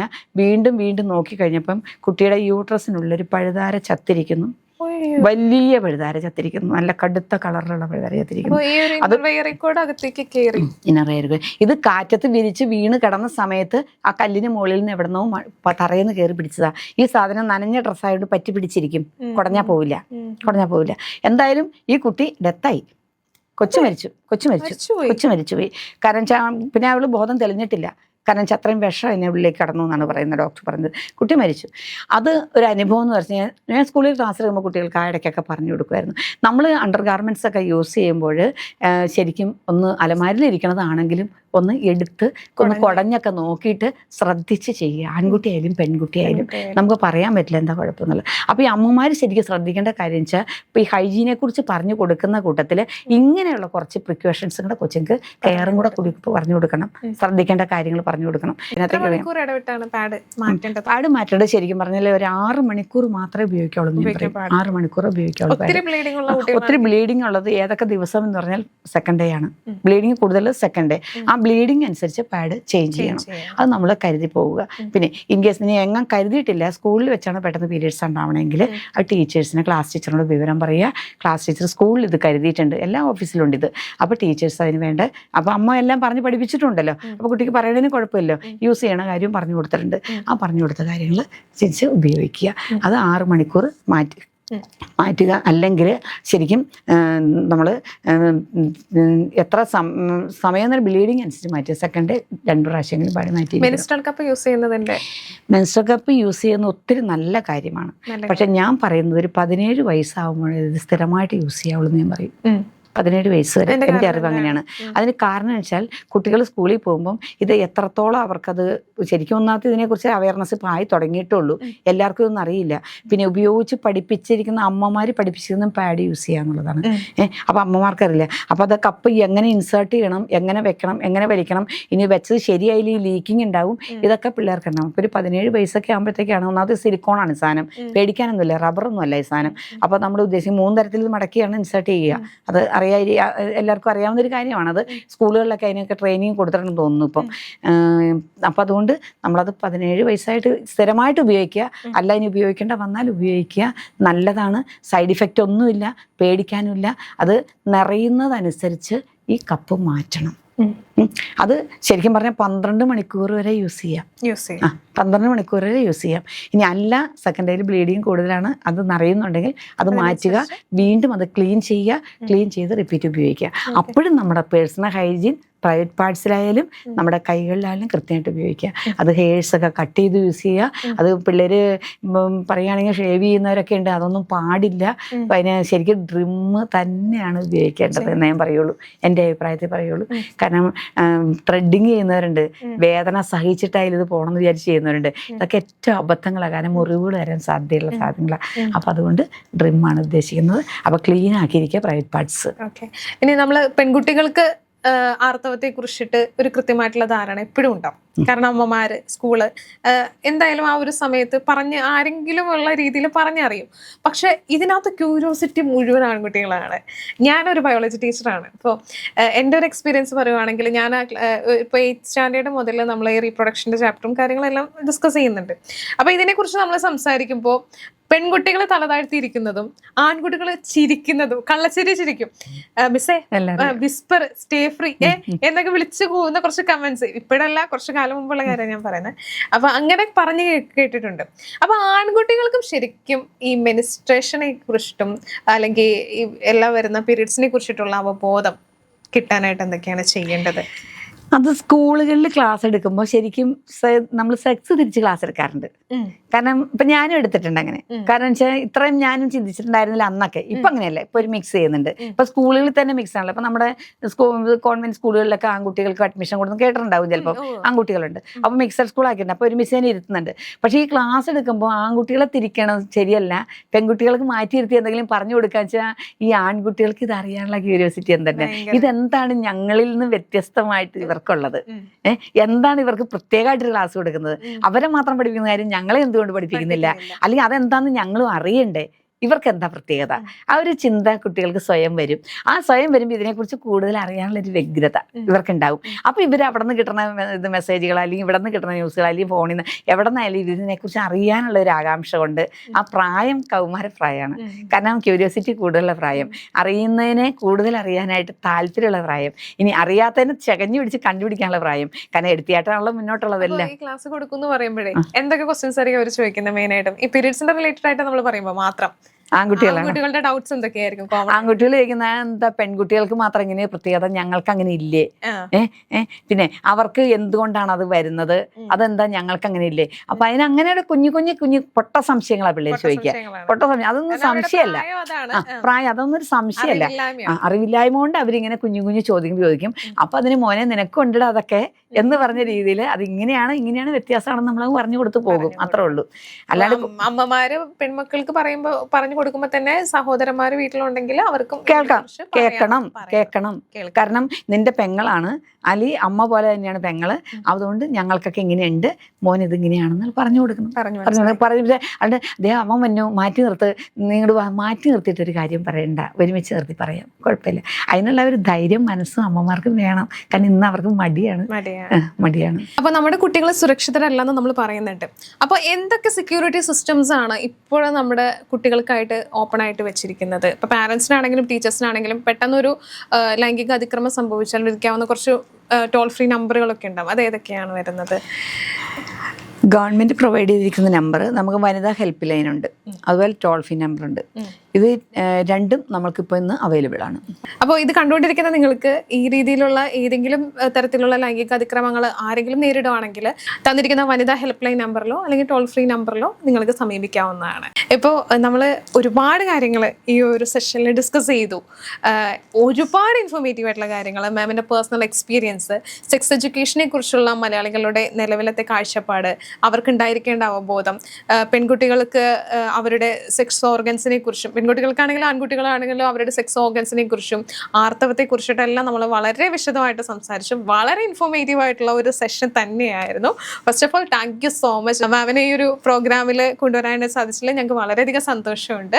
അപ്പോൾ എന്തെങ്കിലും രീതിയിലുള്ള ക്ലാസ്സുകൾ അല്ലെങ്കിൽ ഈ പറഞ്ഞ പോലെ സെക്സ് എഡ്യൂക്കേഷൻ റിലേറ്റഡ് ആയിട്ടുള്ള ക്ലാസ്സുകൾ, അതുപോലെ തന്നെ പാരന്റിങ് റിലേറ്റഡ് ആയിട്ടുള്ള ക്ലാസ്സുകൾ, അതുകൂടാതെ വേറെ ഏതൊക്കെ രീതിയിലുള്ള സേവനങ്ങളാണ് ഇപ്പം നിലവിൽ ചെയ്തുകൊണ്ടിരിക്കുന്നത്?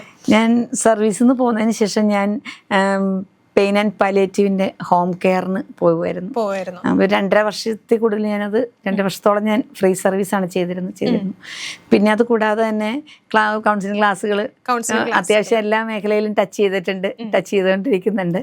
പിന്നെ അത് കൂടാതെ വീട്ടിലൊരു ഗാർഡനിങ് ഉണ്ട്, ഒരു ചെറിയ നേഴ്സറി, അത് സെയിലാണ് ഉദ്ദേശിക്കുന്നത്. അങ്ങനത്തെ ഒരു സംഭവമുണ്ട്. എന്തായാലും റിട്ടയർ ആയിരുന്നു, സർവീസിന് പോകുന്നതിന് ശേഷം റിട്ടയർമെന്റ് ലൈഫ് എൻജോയ് ചെയ്യുന്നു. വേറെ യാതൊരു ബുദ്ധിമുട്ടുകളും ഇല്ലാത്ത തരത്തിൽ ഫുൾ എൻഗേജ്ഡ് ആണ് ഞാൻ. ഓക്കെ, അപ്പോൾ ഈ ഒരു സെഷൻ ഞങ്ങൾക്ക് ഭയങ്കര ഇൻഫോർമേറ്റീവ് ആയിരുന്നു. മാമിനെ ഏതെങ്കിലും രീതിയിലുള്ള സർവീസസിന് നിങ്ങൾക്ക് താല്പര്യമുണ്ട്, അല്ലെങ്കിൽ ഇങ്ങനെ ഒരു ആവശ്യമുണ്ട്, കുട്ടികളുമായിട്ട് ബന്ധപ്പെട്ടുള്ള ഇത്തരം കേസുകൾ ഡീൽ ചെയ്യാനായിട്ട് ആസ് എ കൗൺസിലർ എന്നുള്ള രീതിയിലും ആസ് എ അവയർനെസ് പ്രോഗ്രാമിനെ ഹോസ്റ്റ് ചെയ്യുന്ന ഒരാളെന്നുള്ള രീതിയിലും മാം അവൈലബിൾ ആണ്. അപ്പോൾ നിങ്ങൾക്ക് സമീപിക്കാവുന്നതാണ്. അപ്പോൾ ഇന്നത്തെ എപ്പിസോഡ് നമ്മളിവിടെ പൂർത്തിയാക്കുകയാണ്. അപ്പോൾ ഒത്തിരി സന്തോഷം. ഇനിയും ഒരുപാട് ആളുകൾക്ക് ഈ സെക്സ് എഡ്യൂക്കേഷൻ, പാരന്റിങ്, ഫാമിലി ഇങ്ങനെയുള്ള ടോപ്പിക്കുകളിൽ നല്ല ഇൻഫർമേഷൻ കൊടുക്കാനായിട്ട് സാധിക്കട്ടെ. ഈശ്വരൻ അനുഗ്രഹിക്കട്ടെ എന്ന് വിശ്വസിക്കുന്നു. Thank you so much.